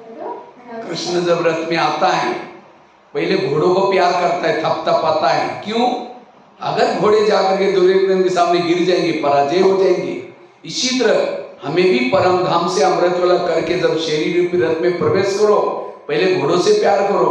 जब नहाते धोते कान से प्यार करो, ये घोड़े हमारे, हे कान तुम आज कोई ऐसी चीजें ना सुनना, मेरा सिर झुक जाए, पराजय हो जाए। ये आंखें तुम ऐसी कोई चीजें ना देखना जिससे मेरी पराजय हो जाए। ये मुख तुमको ऐसी चीजें ना बोलना मेरी पराजय हो जाए। अगर ये इंद्रिय आपके सहयोगी है तब आप विजय बन सकते हैं इस युद्ध में। युद्ध में केवल अकेला चलने से नहीं होगा, इनका भी साथ जरूरी है। ತಿಳಿಸ್ಕೊಡ್ತಾರೆ ಹೇಗೆ ಕೃಷ್ಣ ರಥದಲ್ಲಿ ಕುತ್ಕೊಂಡ್ರು, ಫಸ್ಟ್ ಅವ್ರು ಏನ್ ಮಾಡ್ತಾರೆ, ಕುದುರೆಯನ್ನೆಲ್ಲಾನು ಸಹ ಪ್ರೀತಿ ಮಾಡ್ತಾರೆ. ಯಾವಾಗ ಒಂದ್ ವೇಳೆ ಕುದುರೆಯನ್ನ ಪ್ರೀತಿ ಮಾಡಿಲ್ಲ ಅಂದ್ರೆ ಅದೋಗಿ ದುರ್ಯೋಧನ ಮುಂದೆ ತಲೆ ಹೋಗ್ಬಿಟ್ರೆ, ಅಲ್ಲಿ ಬಿದ್ದೋಗ್ಬಿಟ್ರೆ, ಹಾಗಾಗಿ ನಾವು ಸಹ ಪರಂಧಾಮದಿಂದ ಇಳಿದ ಮೇಲೆ ಈ ದೇಹದಲ್ಲಿ ಬಂದ ಮೇಲೆ ಅಮೃತ ವೇಳೆಯಲ್ಲಿ ನಾವೇನ್ ಮಾಡ್ಬೇಕು, ಒಂದೊಂದು ಅಂಗಕ್ಕೆ ಪ್ರೀತಿ ಕೊಡ್ಬೇಕು, ಪಾಲನೆ ಕೊಡ್ಬೇಕು. ಏನ್ ಹೇಳ್ಬೇಕು ಅನ್ನೋದಕ್ಕೆ ಉದಾಹರಣೆ ಹೇಳ್ತಾ ನಮ್ಗೆ ಹೇಳಿದ್ರು, ಕಿವಿ ಹತ್ರ ಕಿವಿ, ನೀನ್ ಇಂಥ ಒಂದು ಕೆಟ್ಟದನ್ನ ಕೇಳ್ಬೇಡ, ನನ್ನ ತಲೆ ಬಾಗೋ ತರ ಇಂಥ ವಿಷಯಗಳನ್ನ ನೀನು ಕೇಳಬಾರ್ದು ಅಂತ ಹೇಳಿ ಅದಕ್ಕೆ ಪ್ರೀತಿ ಮಾತನ್ನ ತಿಳಿಸ್ಬೇಕು. ಈ ರೀತಿ ನಮ್ಮ ದೇಹದ ಇಂದ್ರಿಯಗಳಿಗೆ ಪಾಲನೆಯನ್ನ ಕೊಟ್ಟು ನಮ್ಮ ಕಂಟ್ರೋಲ್ನಲ್ಲಿ ಇಟ್ಕೋಬೇಕು ಅನ್ನೋದನ್ನ ತಿಳಿಸ್ತಿದ್ದಾರೆ. कर्ण बहुत होशियार था, महाभारत का पांडव से भी होशियार था, लेकिन असफल बना, उसके रथ ने उसको धोखा दिया। इसी तरह मैं ज्ञान योग में बहुत होशियार हूं, लेकिन मेरी इंद्रियां अगर मुझे धोखा देते हैं मैं जीवन में असफल बन जाऊंगा। इसलिए इंद्रियों को आपके फेवर में करो। ಇನ್ನೊಂದು ಮಹಾಭಾರತದ ಉದಾಹರಣೆ ಅನ್ನೋರು ಹೇಳ್ತಿದ್ದಾರೆ, ಕರ್ಣ ತುಂಬಾ ಬುದ್ಧಿವಂತರಾಗಿದ್ರು, ಆದ್ರೆ ಆ ಯುದ್ಧದ ಮೈದಾನದಲ್ಲಿ ಅವರಿಗೆ ದ್ರೋಹ ಮಾಡಿದ್ದು, ತೊಂದರೆ ಮಾಡಿದ್ದು ರಥ. ಹಾಗಾಗಿ ನಮ್ಮ ದೇಹವನ್ನು ಸಹ ನಾವೇನ್ ಮಾಡ್ಬೇಕು, ಯಥಾರ್ಥವಾಗಿ ಇಟ್ಕೊಂಡಿಲ್ಲ ಅಂದ್ರೆ ನಾವು ಪರಾಜಿತರಾಗ್ಲಿಕ್ಕೆ ಕಾರಣ ಆಗ್ಬಿಡುತ್ತೆ. ಹಾಗಾಗಿ ನಮ್ಮ ಇಂದ್ರಿಯಗಳ ಮೇಲೆ ರಾಜ್ಯವನ್ನ ಮಾಡಬೇಕು ಅನ್ನೋದನ್ನ ತಿಳಿಸ್ತೀವಿ. अगर ये इंद्रिया आपको सहयोग नहीं देती विकार रूप युद्ध में जीत प्राप्त करने के लिए, एक तो क्या और 5 भी संगम में होंगे तो भी आप विजयी नहीं बनेंगे। ಅಣ್ಣವ್ರು ಹೇಳ್ತಿದ್ದಾರೆ, ನಮ್ಮ ಇಂದ್ರಿಯಗಳು ರಾಜನಿಗೆ ಸಪೋರ್ಟ್ ಮಾಡಿಲ್ಲ ಅಂದ್ರೆ ಯಾವುದೇ ಪ್ರಕಾರದ ವಿಜಯ ನಾವು ಪಡೆಯಲಿಕ್ಕೆ ಆಗೋದಿಲ್ಲ.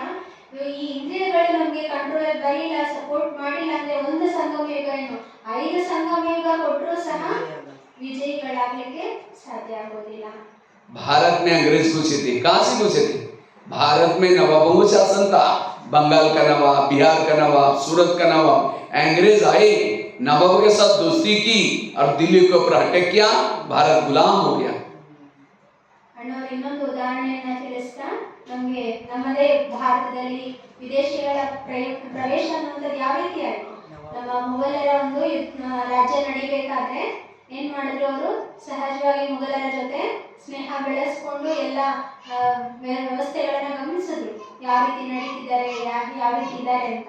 ಆನಂತರ ಅವರಲ್ಲಿ ಅವರೇ ಜಗಳ ತರಿಸ್ಬಿಟ್ಟು ಅವರ ಅಟ್ಯಾಕ್ ಮಾಡಿ ಕಂಪ್ಲೀಟ್ ಆಗಿ ಕಂಟ್ರೋಲ್ ಅನ್ನ ಪಡ್ಕೊಂಡ್ರಲ್ವಾ. ಸೊ ಅದನ್ನ ಇಲ್ಲಿ ತಿಳಿಸಿದ್ದಾರೆ. ಮಾಯೆಯನ್ನು ಸಹ ಏನ್ ಮಾಡುತ್ತೆ. इसी तरह ये शरीर भी हमारा एक देश है, इंडिया है, इसकी राजधानी ब्रुकुटी में है। इस शरीर की इंडिया में कई नवाब है, कान, आंखें, मुंह, मन, बुद्धि, किसी को कोई मानता ही नहीं। और काम, क्रोध, ये माया रूपी अंग्रेज आते हैं, इन नवाबों के साथ दोस्ती करते हैं। कान के साथ दोस्ती की, वेरत सुन लिया, मुख ने वेरत बोल दिया, आंखों ने वेरत सोच लिया, धीरे धीरे आत्मा के ऊपर अटैक किया। अब इसलिए शरीर रूपी देश हमारा गुलाम है, क्योंकि माया को प्रवेश दिया है इन इंद्रियों ने। ಹಾಗಾಗಿ ಈ ದೇಹನೇ ಒಂದು ರೀತಿ ನಮ್ಮ ದೇಶದ ಸಮಾನ. ಈ ಭೃಕುಟಿ ಸ್ಥಾನ ದೆಹಲಿ ರಾಜಧಾನಿಯ ಸಮಾನ. ಈಗ ನಮ್ಮ ಗಡಿ ಪ್ರದೇಶದಲ್ಲಿ ಇರ್ತಕ್ಕಂಥ ಅಂಗಗಳು ಏನೆಲ್ಲ ಇದಾವೆ, ಇಂದ್ರಿಯಗಳು, ಕಿವಿ, ಕಣ್ಣು, ಇದೆಲ್ಲವೂ ಸಹ ಮೊಘಲರ ಸಮಾನ. ಒಬ್ರಿಗೊಬ್ರು ಅಡ್ಜಸ್ಟ್ ಆಗ್ತಿಲ್ಲ. ವ್ಯಕ್ತವನ್ನ ಕೇಳ್ತಾರೆ, ವ್ಯಕ್ತವನ್ನ ನೋಡ್ತಾರೆ, ವ್ಯಕ್ತವನ್ನ ಮಾಡ್ತಾರೆ. ಅಂದ್ರೆ ಮಾಯಾ ರಾವಣ ಅಲ್ಲಿ ಪ್ರವೇಶ ಆಗ್ತಾರೆ, ಬ್ರಿಟಿಷರು ಅಲ್ಲಿ ಪ್ರವೇಶ ಆಗಿ ಏನ್ ಮಾಡಿದ್ರೆ ಅವರ ಹತೋಟಿಯನ್ನ ಕೊನೆಗೆ ರಾಜ ಬಂಧಿತನಾಗ್ತಾನೆ. ಈ ರೀತಿಯಾದಂತಹ ಒಂದು ವಿಧಿಪೂರ್ವಕವಾಗಿ ನಾವು ಆತ್ಮ ಯಾವ ರೀತಿ ಬಂಧಿತರಾಗಿದ್ದೀವಿ ಅನ್ನೋದನ್ನ ಸರಳೀಕರಣ ಮಾಡ್ತಾ ನಮಗೆ ತಿಳಿಸ್ತಾ, ಈ ಒಂದು ಪರಿಸ್ಥಿತಿಯಿಂದ ನಾವು ದೂರ ಆಗ್ಬೇಕು ಅಂದ್ರೆ ಸ್ವರಾಜ್ಯ.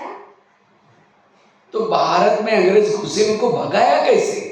यही युक्ति यहाँ भी यूज करो। भारत में अंग्रेजों लोगों को भगाने के लिए क्या क्या, जालियनवाला बाग जो पंजाब में है, वो मीटिंग कर रहे थे, लेकिन अंग्रेज लोगों को पता चला एक ही दरवाजा था उस बगीचे को, बीच में कुआं भी था। अंग्रेज लोगों ने वहां गोलियां मारना शुरू किया। कई भारत के कई लोग क्या क्या कुएं में गिर गए, कई तो मार दिया। ये सब घटनाओं से भारत वालों के अंदर और ही खून क्या हो गया, गर्म हो गया, और सोचे कि अंग्रेज लोगों को भगाना ही है, ये हमें हमारी उन्नति करने के लिए नहीं आए, हमें लूटने के लिए आए। ಹಾಗಾಗಿ ಸೊ ಈಗ ನಾವು ಸ್ವತಂತ್ರವನ್ನು ಸಹ ಯಾವ ರೀತಿ ಪಡ್ಕೊಂಡ್ವಿ ಅದು ಕೂಡ ನಮಗೆ ಚೆನ್ನಾಗಿ ಗೊತ್ತಿದೆ. ಜಾಗೃತಿ ಅಂತಕ್ಕಂಥದ್ದು ಒಂದೊಂದು ಮೂಲೆಯಲ್ಲಿ ದೇಶದಲ್ಲಿ ಯಾವ ರೀತಿ ಬ್ರಿಟಿಷರು ನಮ್ಮನ್ನ ರಾಜ್ಯ ಮಾಡ್ತಿದ್ದಾರೆ, ನಮ್ಮನ್ನ ಲೂಟಿ ಮಾಡ್ತಿದ್ದಾರೆ ಅನ್ನೋಂಥ ಒಬ್ಬೊಬ್ಬರಿಗೂ ಸಹ ಅದರ ಅರ್ಥವನ್ನ ಮಾಡಿಸ್ಲಿಕ್ಕೆ ಈಗ ಪಂಜಾಬ್ನಲ್ಲಿ ಒಂದು ಪ್ರೋಗ್ರಾಮ್, ಅವರು ಒಂದು ಸಂಘಟನೆಯನ್ನ ಮಾಡಿದ್ರು. ಆ ಸಂಘಟನೆಗೆ ಒಂದೇ ಬಾಗಿಲು ಇತ್ತು, ಒಳಗೆ ಹೋಗ್ಲಿಕ್ಕೆ ಮಾತ್ರ ದಾರಿ ಇತ್ತು, ಅದರೊಳಗಡೆ ಬಾಗಿಲು ಸಹ ಇತ್ತು. ಈ ಬ್ರಿಟಿಷರು ಬಂದ್ರು, ಎಲ್ಲರನ್ನು ಸುಡ್ಲಿಕ್ಕೆ ಸ್ಟಾರ್ಟ್ ಮಾಡಿದ್ರು. ಕೆಲವರು ಏನ್ ಮಾಡಿದ್ರು, ಆ ಬಾವಿನಲ್ಲಿ ಅವ್ರನ್ನ ಕಾಪಾಡ್ಕೊಳ್ಳಿಕ್ಕೆ ಬಿದ್ಬಿಟ್ರು. ಕೆಲವರು ಬಂದೂಕಿಗೆ ವಶ ಆದ್ರು. ಆದ್ರೂ ಸಹ ಆ ಒಂದು ರಕ್ತಪಾತ ಅಂತಕ್ಕಂಥದ್ದು ಎಲ್ಲರಿಗೂ ಜಾಗೃತಿಯನ್ನ ಮೂಡಿಸ್ತು. ಇವರು ನಮ್ಮನ್ನ ಕಾಪಾಡ್ಲಿಕ್ಕಲ್ಲ, ನಮ್ಮನ್ನ ಅಧಿಕಾರ ಮಾಡ್ಲಿಕ್ಕೆ, ನಮ್ಮನ್ನ ಉಪಯೋಗ ಮಾಡ್ಕೊಳ್ಳಿಕ್ಕೆ ಬಂದಿದ್ದಾರೆ, ನಮಗೆ ಯಾವುದೇ ರೀತಿಯಂತೆ ಇವರಿಂದ ಲಾಭ ಇಲ್ಲ ಅಂತಕ್ಕಂಥದ್ದು ಆ ಜಾಗೃತಿ ಬಂತಲ್ವಾ. ಅದನ್ನೇ ನಾವು ಇಲ್ಲಿ ಕೂಡ ಮಾಡಬೇಕು. ನಮ್ಮ ದೇಹದ ಮೇಲೆ ಆ ಜಾಗೃತಿಯನ್ನ ತರಬೇಕು, ಇಂದ್ರಿಯಗಳಲ್ಲಿ ಜಾಗೃತಿಯನ್ನ ತರಬೇಕು ಅನ್ನೋದನ್ನ ಅನ್ವಯಿಸ್ತೀವಿ. इसके लिए जालियनवाला बाग, नमक का सत्याग्रह, कई नारे बने, वंदे मातरम। लेकिन अंग्रेज लोग वंदे मातरम बोलने नहीं देते थे भारत वालों को, क्योंकि उनको हिंदी तो आती नहीं थी। उनको लगता है वंदे मातरम मतलब हमको बोल रहे बांधो और मारो, इसलिए बोलने नहीं देते थे। नारे लगाए, नमक का सत्याग्रह, अखबार निकाले। मुझे लगता है गणपति का त्योहार तब से चालू हुआ, ताकि त्योहार के बहाने लोग इकट्ठे हो जाए और स्वतंत्रता के लिए चर्चा कर दे। अखबार में, लोकल में न्यूज देते थे, और तब भारत की जनता जागृत हो गई और भारत से अंग्रेज लोग चले गए। इसी तरह ಹಾಗೆ ಅಣ್ಣವರು ತಿಳಿಸ್ಕೊಡ್ತಿದ್ದಾರೆ, ಹೇಗೆ ನಮ್ಮ ಭಾರತಕ್ಕೆ ಸ್ವತಂತ್ರವನ್ನ ತಂದ್ಕೊಂಡ್ವಿ, ಯಾವ ರೀತಿ ನಾವು ತಂದ್ಕೊಂಡ್ವಿ, ಆ ಜಾಗೃತಿಯನ್ನ ಮೂಡಿಸ್ತಾ ಅಲ್ಲಲ್ಲಿ ಈ ಒಂದು ಗಣೇಶದ ಹಬ್ಬನ ಸಹ ಹೇಳಿ ಅವಾಗಿಂದಲೇ ಸ್ಟಾರ್ಟ್ ಆಯಿತು. ಹಬ್ಬ ಆ ರೀತಿ ಮಾಡಬೇಕಾದ್ರೆ ಸಂಘಟನೆಯಲ್ಲಿ ಸೇರ್ತಾರೆ, ಅವರಿಗೆ ಜಾಗೃತಿಯನ್ನ ಕೊಡಬಹುದು. ಎಲ್ಲ ಸತ್ಯಾಗ್ರಹ ಆಗಿರ್ಬೋದು, ಉಪ್ಪಿನ ಸತ್ಯಾಗ್ರಹ ಆಗಿರ್ಬೋದು, ಈ ರೀತಿಯಾದಂಥ ಅಹಿಂಸಾ ಮಾರ್ಗವನ್ನೇ ಸಹ ನಾವು ಉಪಯೋಗ ಮಾಡಿದ್ದಲ್ವಾ. ಹಾಗೆ ನಾವೇನ್ ಮಾಡಬೇಕು, ನಮ್ಮ ಒಂದೊಂದು ಇಂದ್ರಿಯಗಳ ಮೇಲೆ ಒಂದು ಜ್ಞಾನದ ರಾಜ್ಯ ಮಾಡಬೇಕು. इसी तरह आज हमें भी इंद्रियों को जागृत करने की जरूरत है। हर इंद्रिया कहे कि माया गो व्याप। अब वो क्या होता है, आत्मा कहते हैं माया गो व्याप, आज मुझे माया के अधीन नहीं होना, लेकिन कान कहता है कोई बात नहीं, इधर से आ जाओ, और क्या हुआ।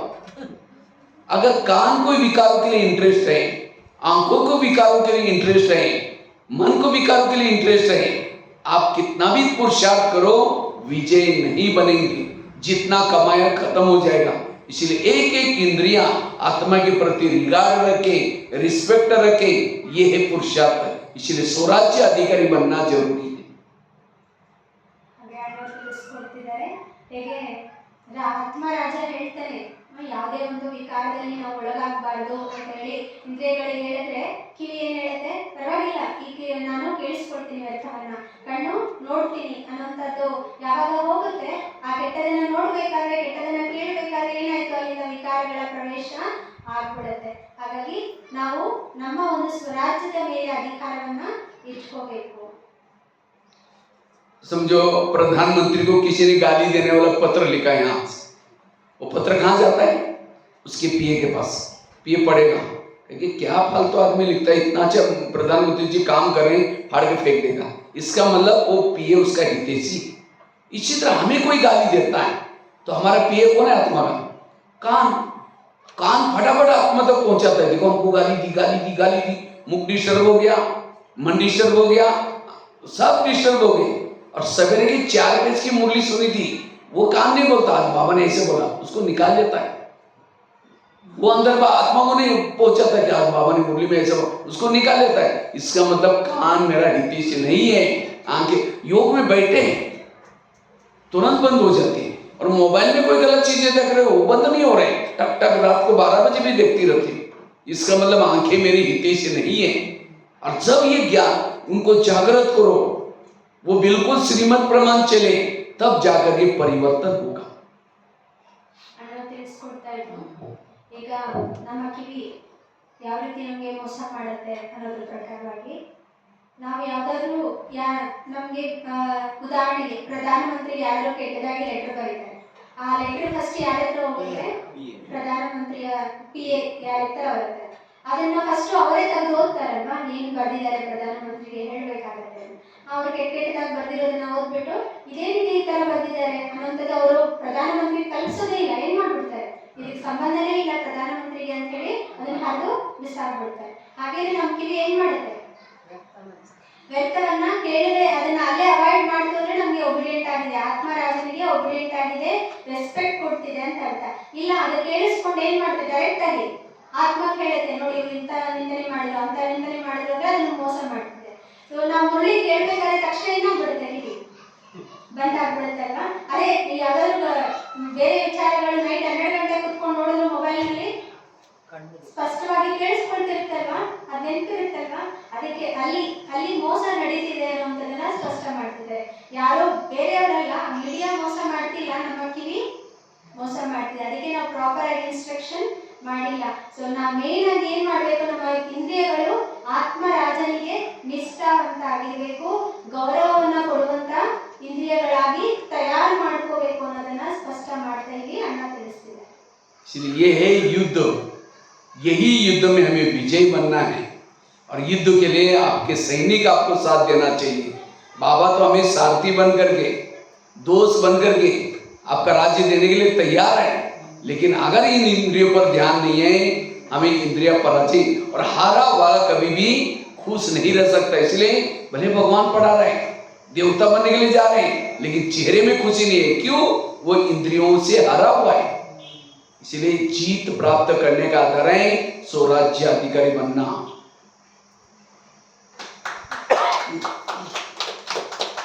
ಅಣ್ಣ ತಿಳಿಸ್ಕೊಡ್ತಾರೆ, ಇದೇ ನಿಜವಾದ ಯುದ್ಧ, ಬಾಕಿ ಯಾವುದೇ ಯುದ್ಧ ಅಲ್ಲ, ಯಾವುದೋ ಮಾಯಾರಾವಣ ಬರ್ತಾನೆ ಅಂತದ್ದು ಯಾವುದೇ ಯುದ್ಧ ಇಲ್ಲ. ನಮ್ಮ ಇಂದ್ರಿಯಗಳು ಎಲ್ಲಿವರೆಗೂ ಆತ್ಮರಾಜನಿಗೆ ಸಹಯೋಗ ಕೊಡೋದಿಲ್ಲ, ಆತ್ಮರಾಜ ಯಥಾರ್ಥವಾದ ವಿಧಿಪೂರ್ವಕವಾದ ವಿಜಯವನ್ನು ಪಡೆಯಲಿಕ್ಕೆ ಸಾಧ್ಯ ಆಗೋದಿಲ್ಲ.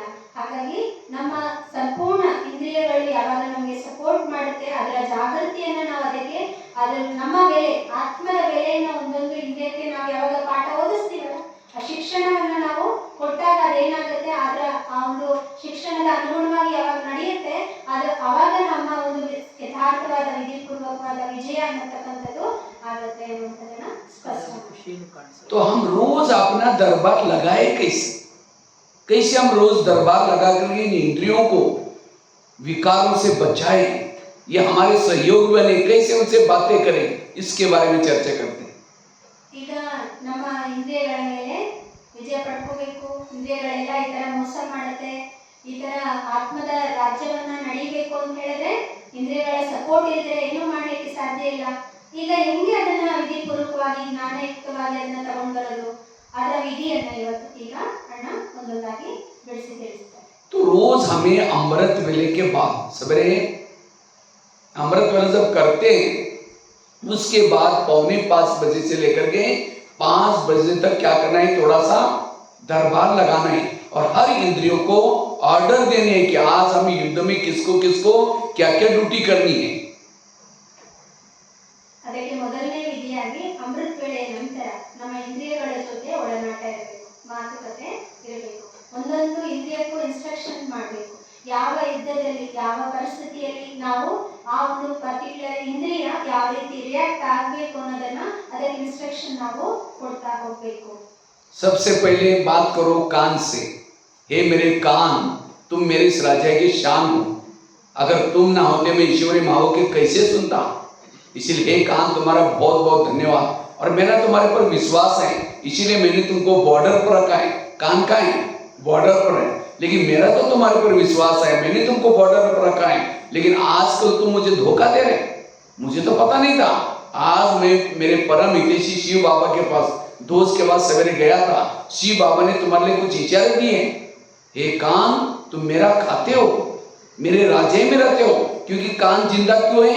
आत्मा ने कमाई हुआ खून सप्लाई होता है. कान थोड़ा यहाँ डिस्टेंस में होता, जिंदा रहता, खाता है आत्मा का, धोखा दे रहे. इसलिए कान, आज तक जो हुआ कोई बात नहीं, आज से तुम्हें कोई भी प्रकार की व्यर्थ बातें, परचिंतन की बातें नहीं सुननी.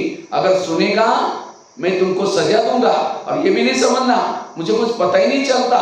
मैंने शरीर रूपी किले के चारों तरफ से शीशी कैमरे लगे. आजकल शीशी कैमरे का प्रबंध करते ना. तीसरा नेत्र मेरा खुला है. तुमने क्या सुना, कौन कौन आया, सब मुझे पता चलता है. इसलिए व्यर्थ सुनेगा तो मैं रात को सोने के पहले 10 बजे दरबार लगाने वाला हूं, उसमें तुमको सजा दूंगा. आगे चलो.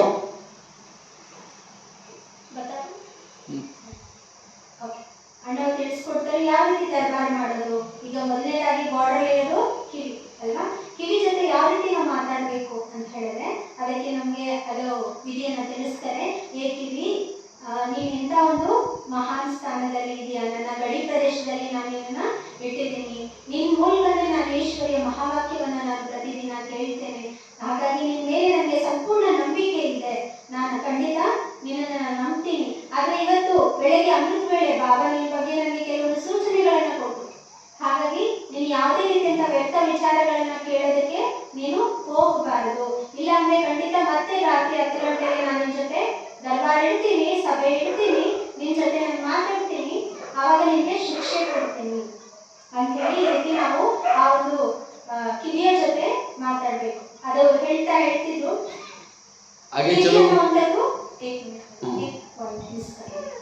ಸೊ ಜೈಸೆ ಹೇಗೆ ಹೇಳ್ತಾ ಇದ್ರು, ಕಿವಿ ನಮ್ಮ ದೇಹಕ್ಕೆ ಅಟ್ಯಾಚ್ ಆಗಿದೆ. ಈ ಕಿವಿ ಬದುಕಿರ್ಬೇಕು ಅಂದ್ರೆ ಆತ್ಮರಾಜ ಏನು ಆ ರಕ್ತವನ್ನ ತಯಾರು ಮಾಡುತ್ತೆ, ಅದರಿಂದನೇ ಕಿವಿ ಚೆನ್ನಾಗಿ ವರ್ಕ್ ಮಾಡುತ್ತೆ. ಒಂದ್ ವೇಳೆ ಕಿವಿನ ತೆಗೆದು ದೂರ ಇಟ್ಬಿಟ್ರೆ ಅದು ಬದುಕಿರುತ್ತಾ?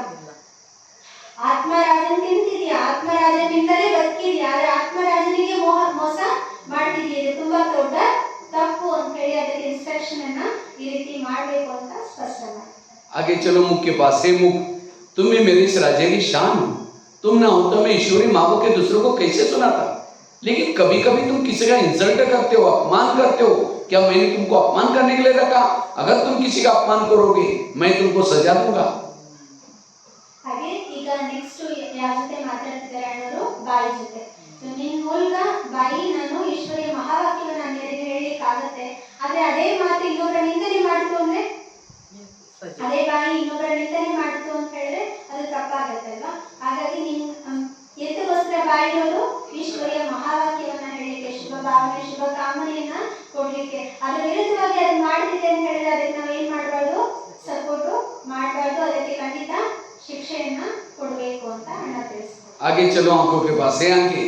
मुझे 84 जन्म में बहुत सारे आंखें मिली, लेकिन तुम्हारे जैसी भाग्यशाली आंखें कोई नहीं मिली, क्योंकि तुम्हारे द्वारा मैंने सत्यम शिवम सुंदरम उस प्रभु को देखा है, जिसको देखने के लिए दुनिया के आंखें तरस रहे हैं, उसके लिए तपस्या कर रहे हैं। और तुमने घंटों तक खाते हुए देखा है प्रभु को, बोलते हुए देखा हुआ है, मुस्कुराते हुए देखा है, माउंट आबू देखा है ना बाबा को। क्या प्रभु को देखे मैं तुम्हारा पेट नहीं भरा? इस संसार की व्यर्थ बातें तुम क्यों देखते हो? किसी की सुंदरता को क्यों नहीं आते हो? अगर तुम किसी का व्यर्थ देखेगा मैं तुमको सजा दूंगा। ಹಾಗೆ ಈಗ ಕಣ್ಣಿನ ಜೊತೆ ಮಾತಾಡ್ಲಿಕ್ಕೆ ಅಣ್ಣವರು ಮಾತಾಡ್ತಿದ್ದಾರೆ. ಹೀಗೆ ಈ ಕಣ್ಣು ಎಷ್ಟೋ ಜನ್ಮ ಜನ್ಮಾಂತರದಿಂದ ನಮಗೆ ಕಣ್ಣು ಸಿಕ್ಕಿದೆ, ಅನೇಕ ಕಣ್ಣುಗಳು ನಮಗೆ ಸಿಕ್ಕಿದೆ, ಆದ್ರೆ ಈ ಜನ್ಮದಲ್ಲಿ ಸಿಕ್ಕಿರ್ತಕ್ಕಂಥ ಕಣ್ಣಿನ ಒಂದು ಸೌಭಾಗ್ಯ ಅಂತದ್ದು. ಸೊ ಈ ಪರಮಾತ್ಮ ಏನು ಈ ಭೂಮಿ ಮೇಲೆ ಅವತರಣೆ ತಗೊಂಡಿದ್ದಾರೆ, ಸತ್ಯಂ ಶಿವಂ ಸುಂದರವನ್ನ ನೋಡುವಂಥದ್ದು, ಅವರು ಪ್ರಾಕ್ಟಿಕಲ್ ಆಗಿ ಹೇಗೆ ನಮ್ಮ ಮುಂದೆ ಕುತ್ಕೊಂಡು ಊಟ ಭೋಗ ಸ್ವೀಕಾರ ಮಾಡೋದಾಗ್ಲಿ, ನಮ್ಮ ಜೊತೆ ಮಾತಾಡೋದಾಗ್ಲಿ, ಅವರ ಮುಗುಳ್ನಗೆ ಆಗ್ಲಿ, ಈ ಕಣ್ಣು ಇದೆಲ್ಲ ನೋಡಿ ನಿನ್ ಹೊಟ್ಟೆ ತುಂಬಲಿಲ್ವಾ? ಈ ರೀತಿ ಕ್ವಶನ್ ಮಾಡಬೇಕು ಕಣ್ಣನ್ನ. ಸೊ ನೀನು ವ್ಯರ್ಥವನ್ನ ನೋಡಿದೀಯಾ ಅಂದ್ರೆ ನಿನಗೆ ಯಾಕೆ ಬೇರೆ ವಸ್ತುಗಳ ಮೇಲೆ ಆಕರ್ಷಣೆ ಆಗುತ್ತೆ, ಆ ಸೌಂದರ್ಯದ ಮೇಲೆ ಆಕರ್ಷಣೆ ಆಗುತ್ತೆ? ಇಂಥ ಮಹಾನ್ ಶಕ್ತಿಯನ್ನ ನೋಡಿದ್ದಾಯ್ತು, ಇನ್ನೇನು ನೋಡೋದಿದೆ ಬಾಕಿ ಅನ್ನುವಂಥದ್ದನ್ನ ಅದಕ್ಕೆ ಸ್ಪಷ್ಟ ಮಾಡ್ತಾ, ನೀನೇನಾದ್ರೂ ಮತ್ತೆ ಇಲ್ಲಿ ವ್ಯರ್ಥವನ್ನ ನೋಡಿದೀರಾ ಅಂದ್ರೆ ಖಂಡಿತ ನಿಮ್ಗೆ ಶಿಕ್ಷೆ ಕೊಡ್ತೀನಿ ಅಂತ ಕಣ್ಣಿನ ಜೊತೆ ಮಾತಾಡಬೇಕು ಅಂತ ಹೇಳ್ತಾರೆ. आगे चलो पांव के पास।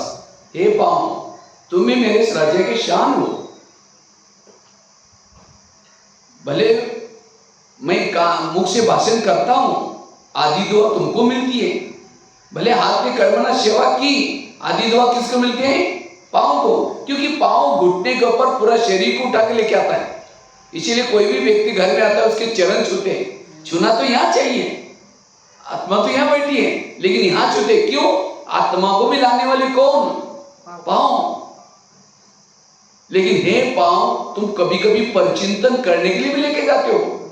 परचिंतन किया मुख ने, आधा पाप तुम्हारे पर चढ़ा। अगर तुम कहता नहीं नहीं मैं राजा का खाता हूं, मेरे राजा के अंदर रहता हूं, मुझे नहीं जाना, तो क्या मुख अकेला जाएगा? कान अकेले जाएगा? इसीलिए हे मुख, हे पांव, तुम्हें कोई भी प्रकार का व्यर्थ बातें की तरफ नहीं जाना।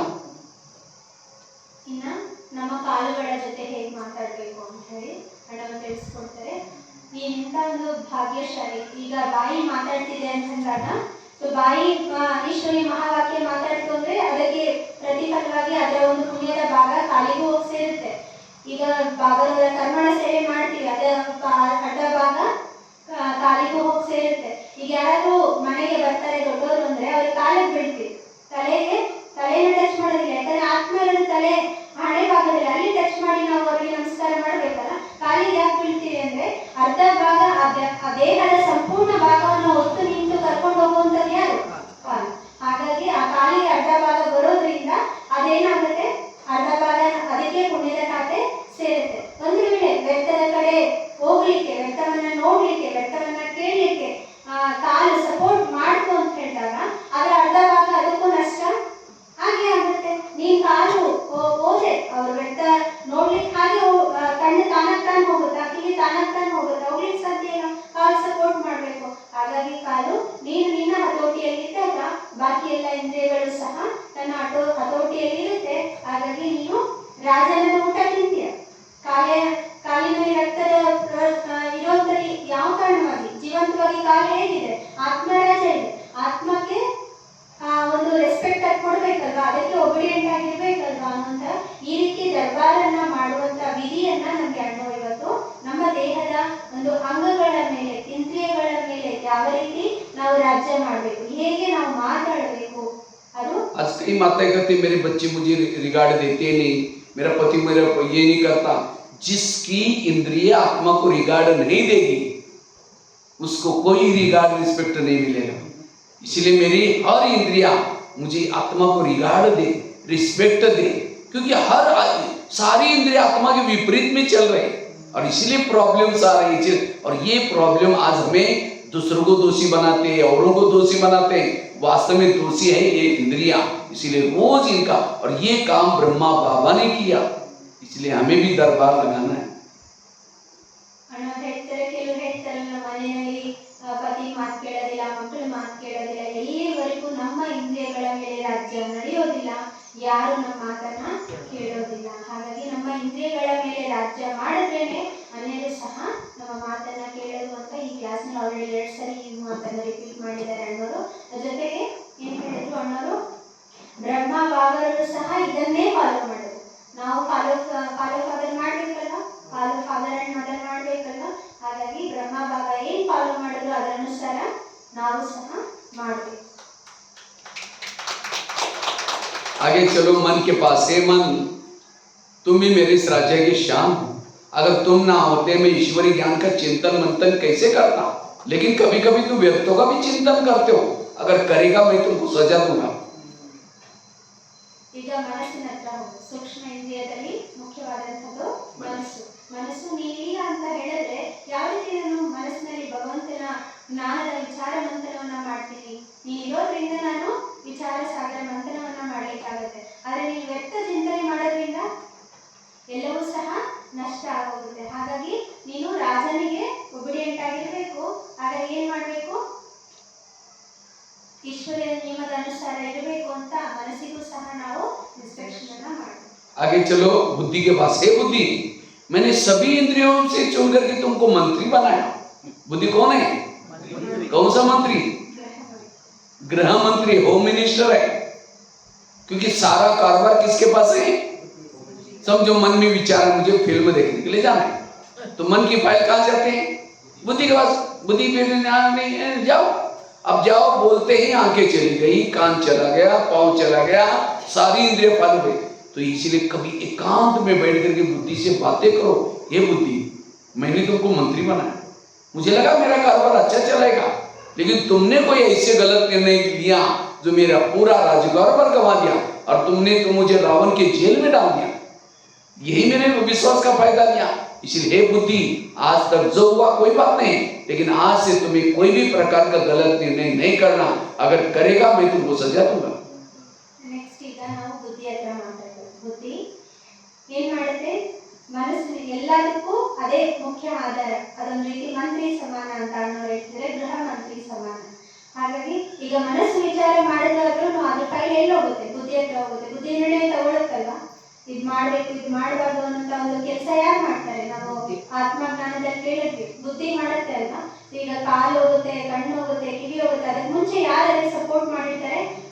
ಈಗ ಮನಸ್ಸು ತಗೊಂಡೋಗುತ್ತೆ, ನಾನು ಫಿಲಮ್ ನೋಡಕ್ ಹೋಗ್ಬೇಕು ಅಂತ. ಆ ಫೈಲ್ ಹೋದಾಗ ಬುದ್ಧಿ ಸರಿ ಹೋಗು ಅಂತ ಅಂದ್ಮೇಲೆ ಕಣ್ಣು ಕಿವಿ ಕೈ ಕಾಲುಗಳೆಲ್ಲ ಹೋಗುತ್ತಲ್ಲ.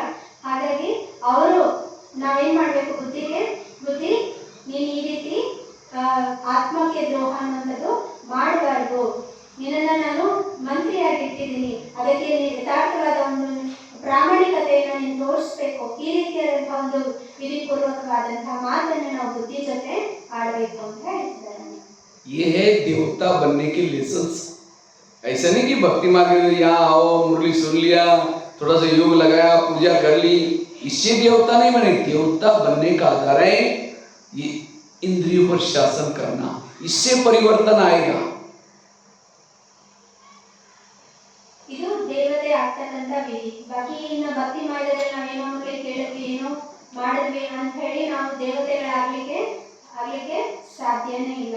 ಈ ಒಂದು ವಿಧಿಯನ್ನು ನಾವು ಯಥಾರ್ಥವಾಗಿ ನಮ್ಮ ಜೀವನದಲ್ಲಿ ಅರ್ಥಗರ್ಭಿತವಾಗಿ ತಂದಾಗೇನೆ ಅದರ ಒಂದು ಯಥಾರ್ಥ ಫಲವನ್ನು ನಾವು ದೇವತೆಗಳಾಗ್ತಕ್ಕಂಥ ಲಕ್ಷ್ಯವನ್ನ ತಲುಪಲಿಕ್ಕೆ ಸಾಧ್ಯ ಆಗುತ್ತೆ ಅನ್ನೋದು. कई ज्ञान में इसीलिए चलते हैं, मैं यहाँ आने से मेरा बेटे को नौकरी लग जाएगी, मेरा ये हो जाएगा, ये यहाँ ही कमाया यही खत्म किया। हाँ, जैसे भक्ति मार्ग में कहते हैं ना, हे भगवान मेरे बेटे को नौकरी लगा दो, 5 नारियल तोड़ेंगे, फिर 8 उपवास करेंगे। कई तो ऐसे भी ज्ञान में चलते हैं। यहाँ आपको मिलेगा, लेकिन सत्युग स्थापन करने के लिए आत्मा का कोई योगदान नहीं है। इसलिए ये ज्ञान विचित्र है, अपने आप को बदलना। ತಿಳಿಸ್ಕೊಡ್ತಾರೆ. ಹೀಗೆ ಭಕ್ತಿ ಮಾರ್ಗದಲ್ಲಿ ಕೆಲವರು ಇಲ್ಲೂ ಸಹ ನನ್ನ ಮಗನಿಗೆ ಕೆಲಸ ಸಿಕ್ಬಿಡ್ಲಿ ಬಾಬಾ ಅಂತೆಲ್ಲ ಯೋಗ ಮಾಡ್ತಾರಲ್ಲ, ದೇವತೆ ಆಗ್ತಕ್ಕಂಥ ಯೋಗ ಅಂತ ಮಾಡೋದಿಲ್ಲ. ಆ ಸಂಕಲ್ಪವೂ ಸಹ ಕೆಲವರಿಗೆ ಬರೋದಿಲ್ಲ. ಬಾಬಾ ನನ್ನ ಮಗನಿಗೆ ಕೆಲಸ ಸಿಕ್ಬಿಡ್ಲಿ, ಅದಾಗ್ಬಿಡ್ಲಿ, ಇದಾಗ್ಬಿಡ್ಲಿ. ಈ ದೇಹದ ಪ್ರಪಂಚದ ಈ ಕಲಿಯುಗದ ಒಂದು ವಿಚಾರದಲ್ಲಿ ಯಾರು ತಮ್ಮ ಯೋಗವನ್ನ ಮಾಡ್ತಾರೆ ಅಥವಾ ಬಾಬಾದವರ ಸಂಕಲ್ಪ ಇಡ್ತಾರೆ, ಅವರೊಂದು ರೀತಿ ಭಕ್ತಿ ಮಾರ್ಗದ ಸಮಾನ. ಹೇಗೆ ಭಕ್ತಿ ಮಾರ್ಗದಲ್ಲಿ ಹೇಳ್ತಾರಲ್ಲ, ನಾನು 10 ತೆಂಗಿನಕಾಯಿ ಹೊಡೆದ್ಬಿಡ್ತೀನಿ, ನನಗೆ ಆ ಕೆಲಸ ಆಗ್ಬಿಡ್ಲಿ, ಈ ಕೆಲಸ ಆಗ್ಬಿಡ್ಲಿ, ನಾನು 8 ದಿನ ಉಪವಾಸ ಇರ್ತೀನಿ, ಈ ಕೆಲಸ ಆಗ್ಬಿಡ್ಲಿ, ಆ ಕೆಲಸ ಆಗ್ಬಿಡ್ಲಿ ಭಗವಂತ ಅಂತ ಹೇಳಿ ಏನ್ ಹೇಳ್ತಾರೆ, ಅದು ಭಕ್ತಿ ಮಾರ್ಗದ ವಿಧಿ ಆಯ್ತು. ಅವ್ರು ಯಾವುದೇ ಕಾರಣಕ್ಕೂ ಸತ್ಯುಗಕ್ಕೆ ಹೋಗ್ಲಿಕ್ಕೆ ಸಾಧ್ಯ ಇಲ್ಲ. ಹಾಗಾಗಿ ಅವ್ರ ಸತ್ಯುಗಕ್ಕೆ ಏನು ಯೋಗದಲ್ಲಿ ಮಾಡಿಲ್ಲ ಅಂದಾಗ ಹೆಂಗ್ ಹೋಗ್ತಾರೆ ಅನ್ನೋಂಥ ಪ್ರಶ್ನೆ. तो राजा बनने के लिए सभी ने हाथ खड़ा किया था, हम राजा बनने वाला है, तो क्या इतना सारा टेंशन है? बताओ. ಹಾಗಾದ್ರೆ ನಾವೆಲ್ಲರೂ ಸಹ ರಾಜ ಆಗ್ತೀರಾ ಅಂತ ಕೇಳಿದಾಗ ಕೈ ಎತ್ತಿದ್ವಲ್ಲ, ಈ ರೀತಿಯಾದಂತ ವಿಧಿಪೂರ್ವಕವಾದಂತ ಒಂದು ರೂಲಿಂಗ್ ನಡೀತಿದೆಯಾ ನಮ್ಮ ಇಂದ್ರಿಯಗಳ ಮೇಲೆ ಅಂತ ಅಣ್ಣವರು ಹೇಳ್ತಾರೆ. अगर इतना पुरुषार्थ करो, आपको अभी लोग देवता बनकर के पूजा करना शुरू करेंगे, क्योंकि बहन बहुत अच्छे है, ये भाई बहुत अच्छा है, लेकिन ये ध्यान नहीं, इसलिए परिवर्तन नहीं हो रहा है. ಈ ವಿಧಿಪೂರ್ವಕವಾದಂತಹ ಯಥಾರ್ಥವಾದಂತಹ ಪುರುಷಾರ್ಥನ ಮಾಡಿದಾಗ ಈಗಲೇನೆ ಈ ಜನ್ಮದಲ್ಲೇ ಎಲ್ಲರೂ ಇವರು ದೇವತೆ ಸಮಾನ ಇದ್ದಾರೆ ಅಂತ ಹೇಳಿ ನಮಸ್ಕಾರ ಮಾಡ್ತಾರೆ. ಇದು ಈ ವಿಧಿಯನ್ನ ನಾವು ನಮ್ದಾಗಿಸ್ಕೊಂಡಿಲ್ಲ ಅಂತ ಹೇಳಿದ್ರೆ ಖಂಡಿತ ಯಾವುದೇ ಪ್ರಕಾರದ आज दादियों ने यही पुरुषार्थ किया, बाबा ने यही पुरुषार्थ किया, ये करना है हमें, इसी से परिवर्तन होगा.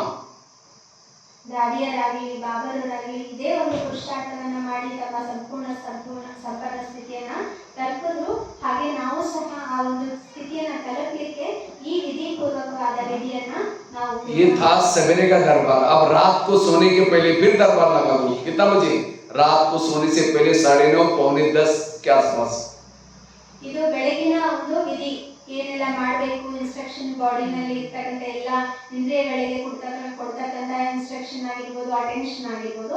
ಮತ್ತೆ ಇನ್ನೊಂದು ಅಟೆನ್ಷನ್ ಏನ್ ಮಾಡಬೇಕು, ದರ್ಬಾರು ಸಭೆ ರಾತ್ರಿ रात को सोने से पहले सभी इंद्रियों को बुला करके बात करो. सबसे पहले बात करो कान से. कान, तुम्हारा सारा दिन का चार्ट कैसा रहा? तुम्हारा बहुत धन्यवाद. सवेरे 7 बजे तुम्हारे द्वारा मुरली सुनी थी, मैंने शीशी कैमरे में देखा, तो बहुत थैंक्स आपका. लेकिन 12-1 बजे को एक माता जी आई थी, किसी की बेरत बातें सुना रही थी, फलानी ऐसी है, वो ऐसे. तुमने बड़ा नजदीक जाकर के उसको सुना था, वो भी मैंने शीशी कैमरे में देखा है. क्या मैंने तुमको सवेरे मना किया था, तभी तुमने सुना, इसीलिए तुम्हारे लिए सजा. सजा मतलब कान को काट करके नहीं फेंको. कौन सी सजा? दो दोबारा मुरली सुनो, क्योंकि जिस कान में ज्ञान कम है वही पर चिंतन सुनते हैं. उसको अलौकिक सजा, दोबारा मुरली सुनो, फिर सो जाओ. ये सजा उसकी. ಈಗ ರಾತ್ರಿ ನಾವು ಸಭೆಯನ್ನ ಇಟ್ಟಾಗ ಇಂದ್ರಿಯಗಳ ಜೊತೆ ಯಾವ ರೀತಿ ಮಾತಾಡೋದು ಅನ್ನೋದ್ರ ಬಗ್ಗೆ ತಿಳಿಸ್ತಾ, ಈಗ ಕಿವಿ ಜೊತೆ ಮಾತಾಡಬೇಕು. ಇಡೀ ದಿನ ಈ ರೀತಿ ನನಗೆ ತುಂಬಾ ಸಪೋರ್ಟ್ ಮಾಡಿದ್ಯಾ ಕಿವಿ, ಧನ್ಯವಾದಗಳು. ಬೆಳಗ್ಗೆ 7 ಗಂಟೆ ಈಶ್ವರಿಯ ಮಹಾವಾಕ್ಯವನ್ನ ಕೇಳಿದ್ಯಾ, ತುಂಬಾ ಸಂತೋಷ, ಧನ್ಯವಾದಗಳು. ಆದ್ರೆ 11:30 ಹತ್ರ ಅವ್ನ ಮಾತೇ ಬಂದಿದ್ದು, ಅವ್ರೇನೋ ಒಂದು ಮಾತು ಹೇಳಿದ್ರು, ಅದನ್ನ ತುಂಬಾ ಹತ್ರ ಹೋಗಿ ಕೇಳಿದೆ. ಇದು ತಪ್ಪಲ್ವಾ? ಹಾಗಾದ್ರೆ ನಿಮ್ಗೆ ಶಿಕ್ಷೆ ಸಿಗ್ಬೇಕಲ್ವಾ? ಹಾಗಾಗಿ ಏನ್ ಮಾಡ್ಬೇಕು? ಅಲೌಕಿಕ ಶಿಕ್ಷೆ. ಇನ್ನೊಂದ್ಸರಿ ಮುರಳಿಯನ್ನ ಕೇಳು. ನಾನು ಅದನ್ನ ಯಾವ ರೀತಿ ಗಮನಿಸಿದೆ? ಸಿಸಿ ಕ್ಯಾಮ್ರಾ ಯಾವುದು? ನಮ್ಮ ದಿವ್ಯ ಬುದ್ಧಿ, ದಿವ್ಯ ದೃಷ್ಟಿ. ಸೊ ಅದ್ರ ಮೂಲಕ ನಮ್ಗೆ ಏನಾಗುತ್ತೆ, ಬಾಬಾ ದಿವ್ಯ ಬುದ್ಧಿ ಏನ್ ಕೊಟ್ಟಿದ್ದಾರೆ, ಕಿವಿ ವ್ಯರ್ಥವನ್ನ ಕೇಳಬಾರ್ದು ಅನ್ನುವಂತ ಒಂದು ಜ್ಞಾನನೇ ಏನು? ದಿವ್ಯ ಬುದ್ಧಿ, ನಿರ್ಣಯ ಅಲ್ವಾ? ಅದರ ಒಂದು ಆಧಾರದ ಮೇಲೆ ನಮ್ಗೆ ಏನಾಯ್ತು, ನಮ್ ಕಿವಿ ತಪ್ಪು ಮಾಡಿದೆ ಅಂತ ಗೊತ್ತಾದ್ಮೇಲೆ ಅದಕ್ಕೆ ಶಿಕ್ಷೆಯನ್ನ ಖಂಡಿತ ಕೊಡ್ಬೇಕು. ಯಾಕಂದ್ರೆ ಯಾವ ಕಿವಿಯಲ್ಲಿ ಜ್ಞಾನ ಅಮೃತದ ಕೊರತೆ ಇದೆ, ಅದೇ ಏನ್ ಮಾಡುತ್ತೆ, ವ್ಯರ್ಥದ ಕಡೆ ಸೆಳೆತ ಆಗುತ್ತೆ. ಹಾಗಾಗಿ ಅದಕ್ಕೆ ಮತ್ತೆ ಇನ್ನೊಂದ್ಸರಿ ಏನ್ ಮಾಡ್ಬೇಕು, ಮುರಳಿಯನ್ನ ಕೇಳಿಸ್ಬಿಟ್ಟು आगे चलो. मुख के पास. मुख तुम्हारा चार्ट कैसा रहा? समझो कान ने दरवाजा खोल, तो कम से कम तुमने तो दरवाजा बंद रखना चाहिए था, क्योंकि मेरे पास दुश्मन आने के लिए 4-5 दरवाजे हैं बीच में. तुमने अपनी ड्यूटी ठीक करनी चाहिए. तुमने बोला हाँ वो ऐसी करते, उसने ऐसा किया, दुश्मन और अंदर घुस गया, इसीलिए तुम्हारे लिए सजा. कल के दिन तुम्हारा कारोबार बंद रहेगा. मौन है मुख की सजा. ಹಾಗೆ ನೆಕ್ಸ್ಟ್ ನಮ್ಮ ಬಾಯಿ ಜೊತೆ ಹೇಗೆ ಮಾತಾಡಬೇಕು, ಬಾಯಿಯ ಚಾರ್ಟನ್ನು ಚೆಕ್ ಮಾಡಿದಾಗ ಇಡೀ ದಿನ ಅದೇ ಒಂದು ಸಂದರ್ಭದಲ್ಲಿ ಅವರು ಕಿವಿಯನ್ನು ಕೇಳಿಸ್ಕೊಳ್ತು, ನೀವು ಅದಕ್ಕೆ ಸಪೋರ್ಟ್ ಎಂತ ಮಾಡಿದೆ, ಹೌದೌದು ನನ್ನ ಜೊತೆನೂ ಹಂಗೆ ಮಾಡಿದ್ರು ಅಂತ ನಾವು ಜೋಡಿಸ್ತೀವಲ್ಲ ಯಾರಾದ್ರೂ ಮಾತಾಡ್ಬೇಕಾದ್ರೆ, ಹಾಗಾದ್ರೆ ಬಾಯಿ ಏನ್ ಮಾಡ್ತು, ಅದು ತಪ್ಪು ಮಾಡ್ತು. ಹಾಗಾಗಿ ಅದಕ್ಕೆ ಶಿಕ್ಷೆ ಏನ್ ಕೊಡ್ಬೋದು, ನೆಕ್ಸ್ಟ್ ಡೇ ಏನು ಮಾತಾಡಂಗಿಲ್ಲ, ಮಾತೇ ಅಲೌಡ್ ಇಲ್ಲ, ಮಾತಾಡಂಗಿಲ್ಲ ಬಾಯಿ. ಸೊ ಈ ರೀತಿ ನಾವು ಅದಕ್ಕೆ ಇನ್ಸ್ಟ್ರಕ್ಷನ್ ಅನ್ನ, ಶಿಕ್ಷೆಯನ್ನ ಕೊಟ್ಟು ಕಂಟ್ರೋಲ್ ಮಾಡಬೇಕು ಅಂತ ಅನಿಸ್ತದೆ. ये है राजा बनने का ट्रेनिंग, ये है स्वराज्य अधिकारी। और जिसका ये इंद्रियों पर शासन है उसे भूले नहीं होगी संस्कार पर, क्योंकि राजाओं की भी कुछ निशानी होती है। राजा जिस शहर में रहता है सब उसका कहना मानते हैं। राजा की कोई बात टालेगा, राजा उसको शिक्षा देता है, सजा देता है। तो जिस शरीर में रहते हैं हर इंद्रिया हमारी कहना मानना चाहिए, वो भविष्य के राजा बनेगा। ಇದು ರಾಜರಾಗ್ತಕ್ಕಂಥ ಯಥಾರ್ಥ ವಿಧಿ ಅಂತ ಅಣ್ಣವರು ನಮಗೆ ತಿಳಿಸ್ತಾ ಸ್ಪಷ್ಟ ಮಾಡ್ತಿದ್ದಾರೆ. ಹಾಗಾಗಿ ಯಾರು ಎಲ್ಲಿ ರಾಜ ಇರ್ತಾರೆ ಅಲ್ಲಿ ಯಾರು ಕೂಡ ಅವರ ವಿರುದ್ಧವಾಗಿರೋದಿಲ್ಲ, ಎಲ್ಲರೂ ಅವರ ಕಂಟ್ರೋಲ್ನಲ್ಲಿ ಅವ್ರು ಹೇಳುವಂತ ಅದನುಸಾರ ನಡೀತಾರೆ. ಹಾಗೆ ನಮ್ಮ ದೇಹದಲ್ಲಿ ಆತ್ಮ ರಾಜ ನಾನು ಇದೀನಿ ಅಂತ ಹೇಳಿದ್ರೆ ನನ್ನ ಕಂಟ್ರೋಲ್ನಲ್ಲಿ ಈ ದೇಹ ಇರಬೇಕು. ಆಗಲೇ ನಾವು ಸ್ವರಾಜ್ಯ ಅಧಿಕಾರಿಗಳು, ವಿಶ್ವ ಮಹಾರಾಜ ಅಧಿಕಾರಿಗಳಾಗಲಿಕ್ಕೆ ಸಾಧ್ಯ. दूसरे राजा की निशानी है, राजा दानी होता है, राजा के घर से कोई खाली नहीं जाता। तो हाथ खड़ा कहता हम राजा बनने वाले हैं, तो इतना दान करते हैं। हम बाजू मनी पड़ोसनी रोज कहते हैं घंटी बजा करके, देवी आओ मुझे दर्शन दो। देवी दो शब्द भी नहीं सुनाती, कंजूस है। यहाँ से हुबली जा रहे हैं ट्रेन में या बस में जा रहे हैं, बाजू में कोई बैठा एक शब्द भी नहीं सुना है, कंजूस है। दान दो, दान अगर नहीं सुनता तो कम से कम बाबा ये सब सामने वाले आत्मा इसका भी कल्याण करना, इतना दो शब्द तो भेज सकते। मनसा से दो, वाचा से दो। जो दान करता वो देवता है, जो दान नहीं करता वो देवता नहीं है। इसलिए देवता बनने के लिए दान के संस्कार चाहिए।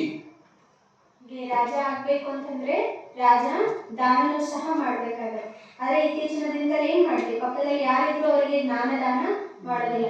ದೇವಿಯರ ಮುಂದೆ ಭಕ್ತರು ಗಂಟೆ ಬಾರಿಸ್ತಿರ್ತಾರೆ, ಆದ್ರೆ ನಾವು ಹೋಗ್ಬಿಟ್ಟು ಅವರಿಗೆ ಒಂದೆರಡು ಮಾತು ಸಹ ಹೇಳೋದಿಲ್ಲ, ಹಂಗೆ ಹೋಗ್ಬಿಡ್ತೀವಿ. ಅಂದ್ರೆ ಅವರು ಆಗೋದಿಲ್ಲ, ಯಥಾರ್ಥವಾದ ರಾಜ ಆಗ್ಲಿಕ್ಕೆ ಆಗೋದಿಲ್ಲ. ಯಾರು ದಾನ ಮಾಡ್ತಾರೆ ಅವರೇ ದೇವತೆಗಳು ಆಗ್ತಾರೆ. ಈಗ ಟ್ರೈನಲ್ಲಿ ಹೋಗ್ತಿರ್ತೀವಿ, ಇಲ್ಲಿಂದ ಹುಬ್ಳಿಗೆ ಹೋಗ್ತೀವಿ, ಇನ್ನೆಲ್ಲೋ ಬಸ್ಸಲ್ಲಿ ಟ್ರಾವೆಲ್ ಮಾಡ್ತಿರ್ತೀವಿ, ಪಕ್ಕದಲ್ಲಿ ಯಾರೋ ಹೋಗ್ತಿರ್ತಾರೆ. ಸೊ ಅವ್ರಿಗೆ ಒಂದೆರಡು ಮಾತಾದ್ರು ಜ್ಞಾನದ ಮಾತು ಹೇಳ್ಬೇಕು. ವೇಳೆ ಅವ್ರು ಕೇಳಿಲ್ಲ ಅಂದ್ರೆ ಕಡಿಮೆ ಪಕ್ಷ ನಾವ್ ಏನ್ ಮಾಡ್ಬೇಕಂತ ಹೇಳೋರು ಮನಸ್ಸಿನಲ್ಲಿ ಬಾಬಾ ಈ ಆತ್ಮನಿಗೆ ಜ್ಞಾನ ಸಿಗ್ಲಿ ಅಂತ ಮನಸ್ಸಾರ ಸೇವೆ ಆದ್ರೂ ನಾವು ಮಾಡಬೇಕು ಅನ್ನೋದನ್ನ ತಿಳಿಸ್ತೀವಿ. तीसरी राजा की निशानी है, राजा शिकार करता है। पहले कहानी आती थी, एक राजा था शिकार करने के लिए गया था, और राजा शिकार किसकी करता है? ऐसे नहीं कि चूहा को मार करके सबको दिखाता है मैं चूहा मार के आया हूं। लोग तो हंसेंगे, अरे तुम तो राजा है, चूहा मार करके कौन सी बहादुरी की। राजा शिकार करता है शेर की। तो आप लोगों ने हाथ खड़ा किया था हम राजा बनने वाले हैं, तो आज तक कितने शेरों को मारा है प्रभु? ಹಾಗೆ ಹಿಂದಿನ ಕಾಲದಲ್ಲಿ ಹೇಳ್ತಾ ಇದ್ರು, ರಾಜ ಇಂಥ ಕಡೆ ಕಾಡಿಗೆ ಹೋದ, ಈ ರೀತಿ ಯುದ್ಧ ಮಾಡಿದ್ರು, ಬೇಟೆ ಆಡಿದ್ರು ಅಂತೆಲ್ಲ ಹೇಳ್ತಾರೆ. ಈ ರೀತಿ ರಾಜ ಯಾರಾದ್ರೂ ಇದ್ದಾರೆ, ನಾನು ಇಲ್ಲಿ ಹಿಡಿದೆ ಇಲ್ಲಿ ಸಾಯಿಸ್ತೆ ಅಂತ ತೋರಿಸೋವಂತ ಯಾರಾದ್ರೂ ರಾಜರು ನೀವು ಕೇಳಿದ್ದೀರಾ ಅಂತ. ರಾಜ ಎಂತಕ್ಕೆ ಹೋಗ್ತಾರೆ ಬೇಟೆ ಆಡ್ಲಿಕ್ಕೆ? ಸಿಂಹ, ಹುಲಿಯನ್ನ ಬೇಟೆ ಆಡ್ಲಿಕ್ಕೆ ಹೋಗ್ತಾರೆ. ಹಾಗಾದ್ರೆ ನಾವು ಇಲ್ಲಿ ಕೂತಿರೋದು ಎಷ್ಟು ಸಿಂಹವನ್ನ ಬೇಟೆ ಆಡಿದ್ದೀವಿ. इसी तरह शिकार करता है, किसकी शिकार? शेर की। शेर मतलब अज्ञान आत्मा को ज्ञानी बनाना। ऐसे नहीं कि 2-4 दिन के बाद मरने वाले बूढ़े को ज्ञान सुना क्या है, वो तो चूहा बिल्ली हो गया। चूहा बिल्ली की शिकार नहीं करो, शेर की।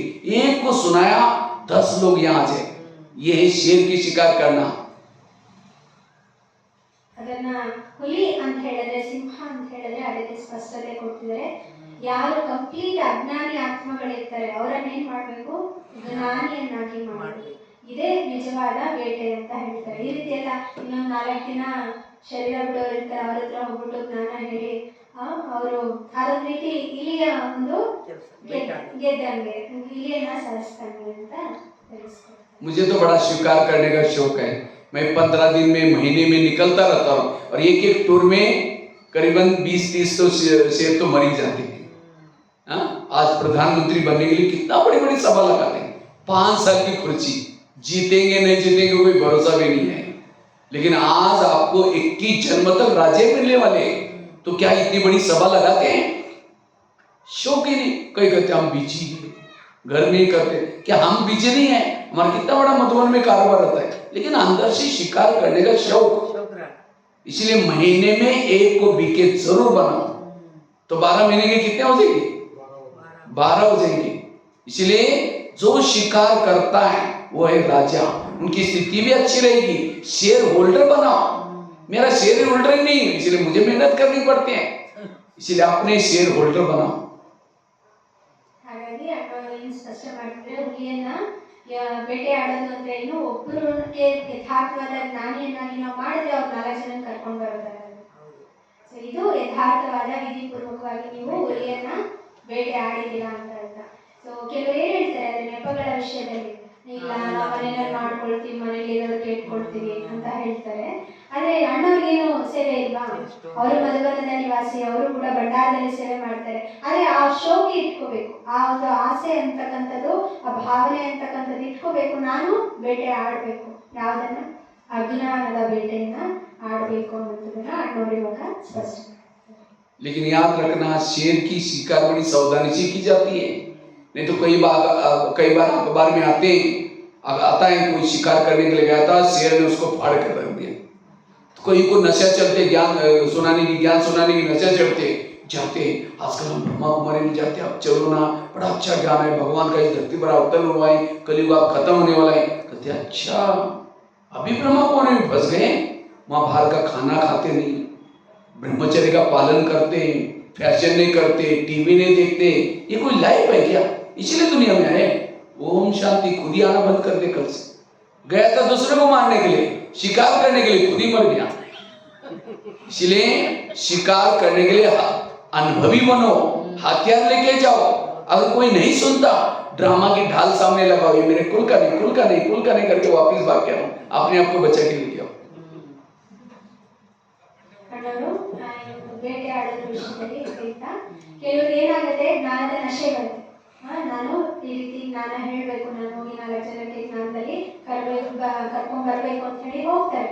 ಅವಾಗ ಏನ್ ಮಾಡ್ತಾರೆ, ಯಾರನ್ನೋ ಒಬ್ಬನ ಹತ್ರ ಹೋಗಿ, ಇಲ್ಲ ನೀವು ಈ ತರ ನಮ್ಮ ಬ್ರಹ್ಮಕುಮಾರಿಸಲ್ಲಿ ಹೋಗ್ತಿದೀನಿ, ಬನ್ನಿ ನೀವು ಜ್ಞಾನ ಕೇಳಿ ಅಂತ ಹೇಳಿದಾಗ ಅವ್ರೇನಂತಾರೆ, ಓ ನೀನು ಹೋಗಿ ಬ್ರಹ್ಮಕುಮಾರಿಸ್ನಲ್ಲಿ ಸಿಕ್ಕಾಕೊಂಡ್ಬಿಟ್ಯಾ, ಅಲ್ಲೇನಿದೆ ಜೀವನ, ಅಲ್ಲಿ ಏನು ಹೊರಗೆ ತಿನ್ಬಾರ್ದು ಅಂತ ಹೇಳ್ತಾರೆ, ಈ ತರ ನೀವು ಬ್ರಹ್ಮಚರ್ಯ ಅಂತ ಬೇರೆ ಏನೋ ಹೇಳ್ತಾರೆ, ನೀನು ಓಂ ಶಾಂತಿ ಆಗ್ಬಿಟ್ಯಾ, ಈ ತರ ಎಲ್ಲ ಇದನ್ನು ಜೀವನ ಅಂತ ಹೇಳಿ ಕರೀತಾರ ಅಂತ ಹೇಳಿ ಹೇಳಿದಾಗ ಅವ್ರು ಏನಾಗ್ಬಿಡ್ತಾರೆ, ನಶೆಗೆ ಹೋಗಿರ್ತಾರೆ, ನಶೆ ಇಷ್ಟಕ್ಕೆ ಇಳಿದು ಹೋಗ್ಬಿಡುತ್ತೆ.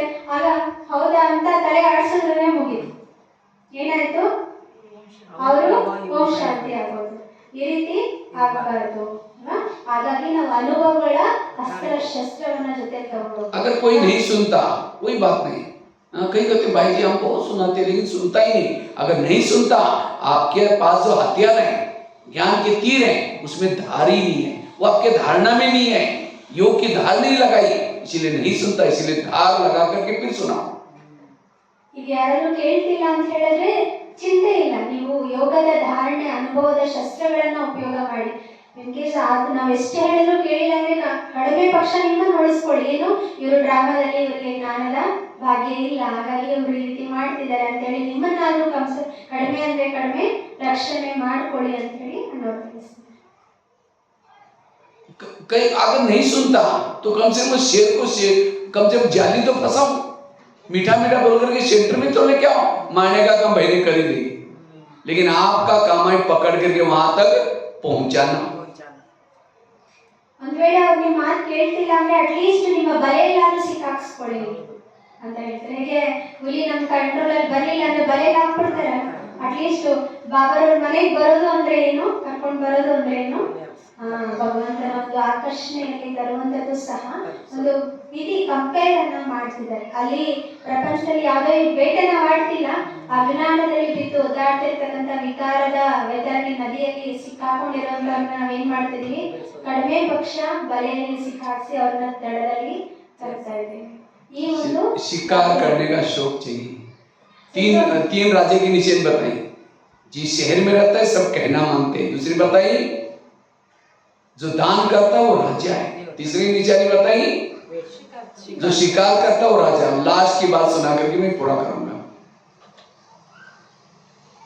ओके। ಈಗ ರಾಜನ 3 ಕ್ವಾಲಿಟಿನ ಅಣ್ಣವರು ನಮಗೆ ತಿಳಿಸಿದ್ರು. ಮೊದಲನೇದಾಗಿ ಯಾರು ಸ್ವರಾಜ್ಯಾಧಿಕಾರಿ ಆಗಿರ್ತಾರೆ ಅವರು ರಾಜರಾಗ್ತಾರೆ. ಎರಡನೇದು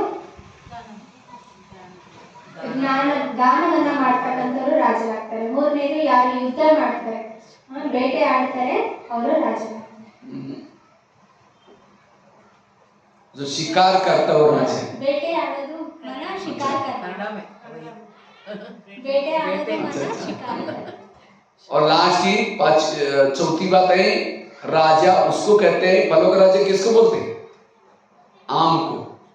वैसे तो बोलना चाहिए नारियल को फलों का राजा बोलना चाहिए, लेकिन नारियल को नहीं बोला, आम को फलों का राजा बोला। क्यों? बोलो। ಈಗ ಹಣ್ಣುಗಳ ರಾಜ ಅಂತ ಯಾರನ್ನ ಕರೀತಾರೆ? ಮಾವಿನ ಹಣ್ಣು. ವಾಸ್ತವದಲ್ಲಿ ಹೇಳಬೇಕಾಗಿರೋದು ತೆಂಗಿನಕಾಯಿ ಹೇಳಬೇಕು ಅಂತ ಹೇಳ್ತಾರೆ. ಆದ್ರೆ ಈ ಮಾವಿನ ಹಣ್ಣಿಗೆ ಯಾಕೆ ಹೇಳ್ತಾರೆ ಅನ್ನುವಂತ ಪ್ರಶ್ನೆ. क्योंकि भगवान को प्रसन्न करना है, नारियल को तोड़ते हैं। उद्घाटन करते हैं तो नारियल को तोड़ते हैं, लेकिन नारियल राजा नहीं है, राजा बना है आम।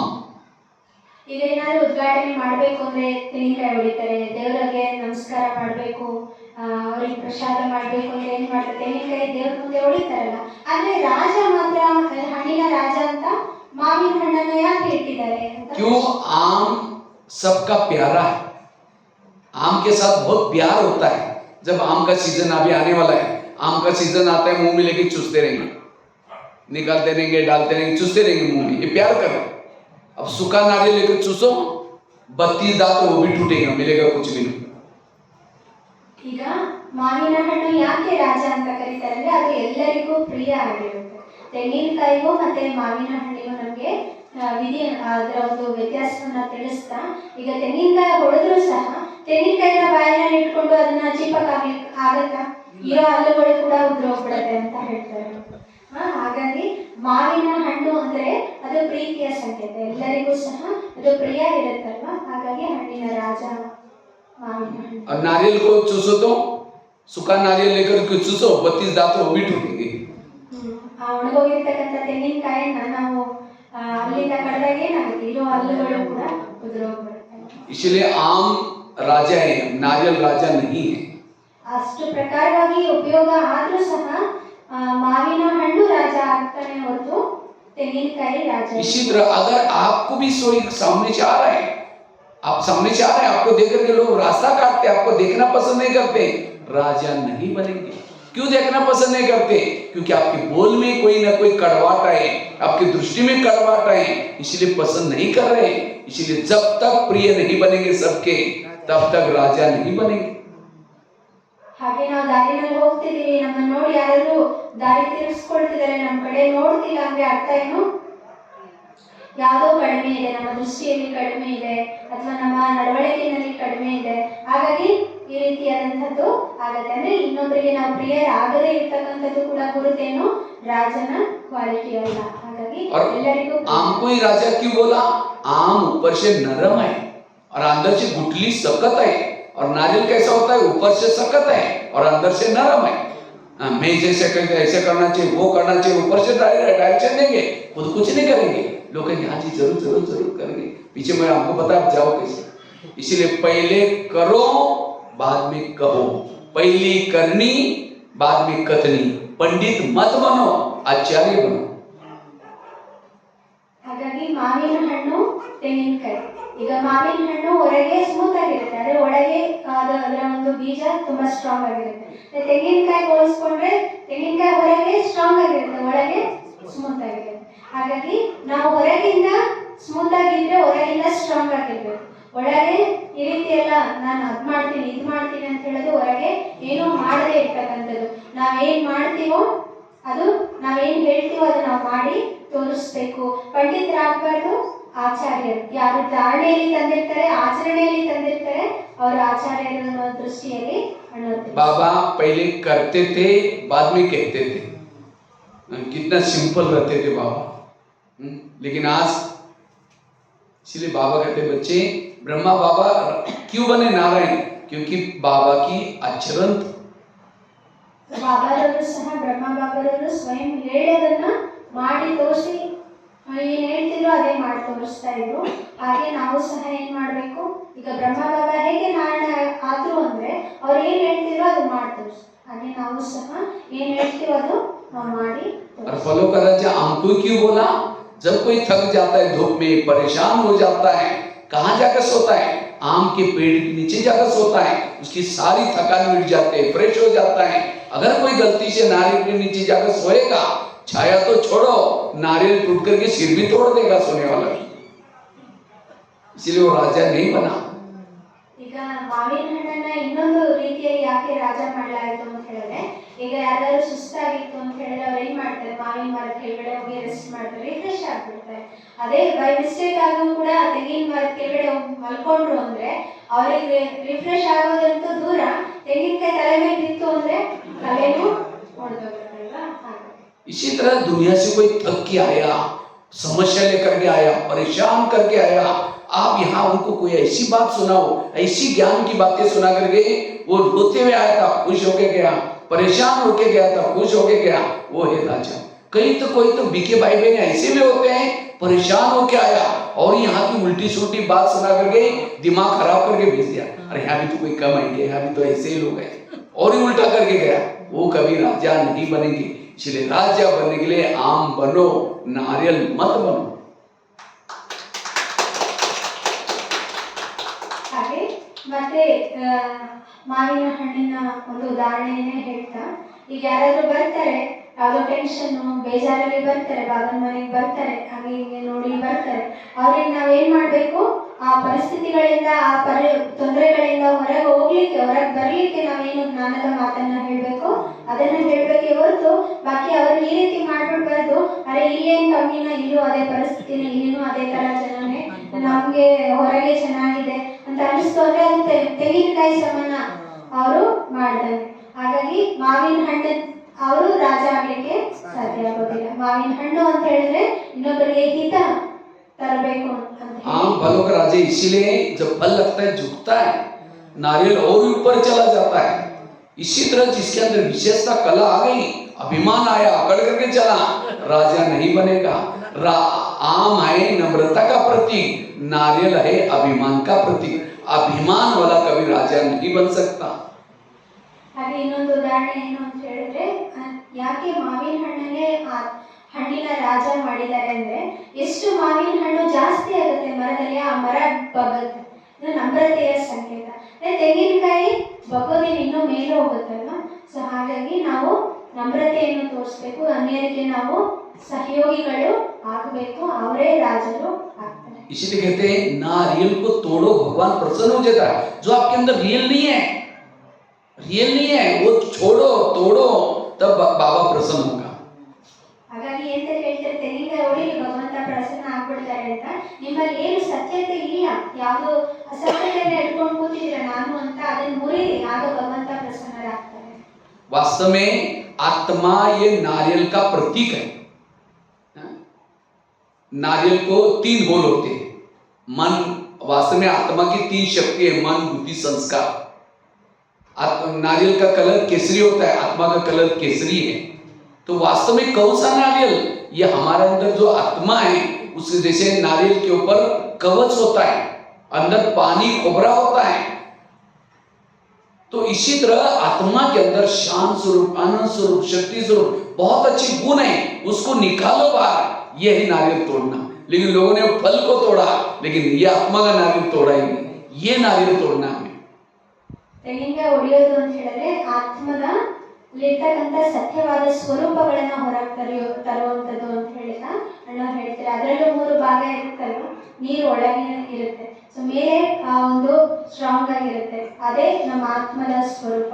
ಸೊ ಅದನ್ನ ನಾವು ಯಥಾರ್ಥವಾಗಿ ಅರ್ಥಗರ್ಭಿತವಾಗಿ ನಾವು ಹೊರಗೆ ತೆಗೆದಾಗ, ಆತ್ಮದ ಗುಣಗಳನ್ನ ಹೊರಗೆ ತೆಗೆಯೋದು, ಅದರ ಅನುಭವ ಮಾಡೋದೇ ತೆಂಗಿನಕಾಯಿ ಹೊಡೆಯೋದು ಅಂತ ಹೇಳ್ತಾರೆ। इसलिए भक्ति मार्ग में नारियल को तोड़ते हैं। कौन सा? ये नारियल तोड़ना है। और केवल भक्ति मार्ग में नारियल को लाकर के मूर्ति के सामने रखते नहीं, उसको तोड़ते हैं, उसका पानी रखते तब। इसी तरह हमने भी अपने आत्मा रूपी नारियल को शिव जी के सामने पटकाया है, लाकर रखा है। अगर तोड़ा नहीं, ओरिजिनल संस्कार बाहर नहीं है, बाबा प्रसन्न नहीं होगा। इसलिए 2023 में अपना नारियल तोड़ो। ಹಾಗಾಗಿ ಅಣ್ಣ ತಿಳಿಸ್ಕೊಡ್ತಾರೆ. ಹೀಗೆ ನಾವು ದೇವಸ್ಥಾನದಲ್ಲಿ ತೆಂಗಿನಕಾಯಿ ಹೊಡಿಲಿಕ್ಕೆ ತಗೊಂಡು ಹೋಗ್ತೀವಿ, ಹಂಗೆ ಇಟ್ಬಿಡೋದಿಲ್ಲ. ತೆಂಗಿನಕಾಯಿ ಹೊಡೆದು ಆ ನೀರನ್ನ ಅಭಿಷೇಕ ಮಾಡ್ತೀವಲ್ಲ, ಹಾಗೆ ಆತ್ಮವನ್ನ ನಾವು ಬಾಬರ ಹತ್ರ ತಂದಿದ್ದಾಯ್ತು, ನಾವು ಆತ್ಮಗಳು ಬಾಬರ ಹತ್ರ ಬಂದಿದ್ದಾಯ್ತು, ಹಂಗೆ ಇಟ್ಬಿಡ್ಬಾರ್ದು. ಅದರಲ್ಲಿ ಇರ್ತಕ್ಕಂಥ ನಿಜವಾದ ಸ್ವರೂಪಗಳನ್ನ ಹೊರಗೆ ತಂದಾಗ ಬಾಬಾ ಪ್ರಸನ್ನರಾಗ್ತಾರೆ. ಈ ರೀತಿ ನಾವು ತೆಂಗಿನಕಾಯಿ ಹೊಡಿಬೇಕು ಬಾಬರವ್ರಿಗೆ, ಸ್ಥೂಲವಾದ ತೆಂಗಿನಕಾಯಿ ಹೊಡಿಯೋದಲ್ಲ ಅಂತ ಹೇಳ್ತಾರೆ. जब नारियल डालते तोड़ते, अगर एक धक से टूटा कहते मुहूर्त शुभ है, 5 बार डाला तो टूटा ही नहीं, कहते ये गड़बड़ी वाला है मुहूर्त। इसी तरह हम जितना लंबा समय तक अपने ओरिजिनल संस्कार को निकालने में लगाएंगे, उतना हमारा पद ऊंचा नहीं होगा। इसलिए एक धक से तोड़ो।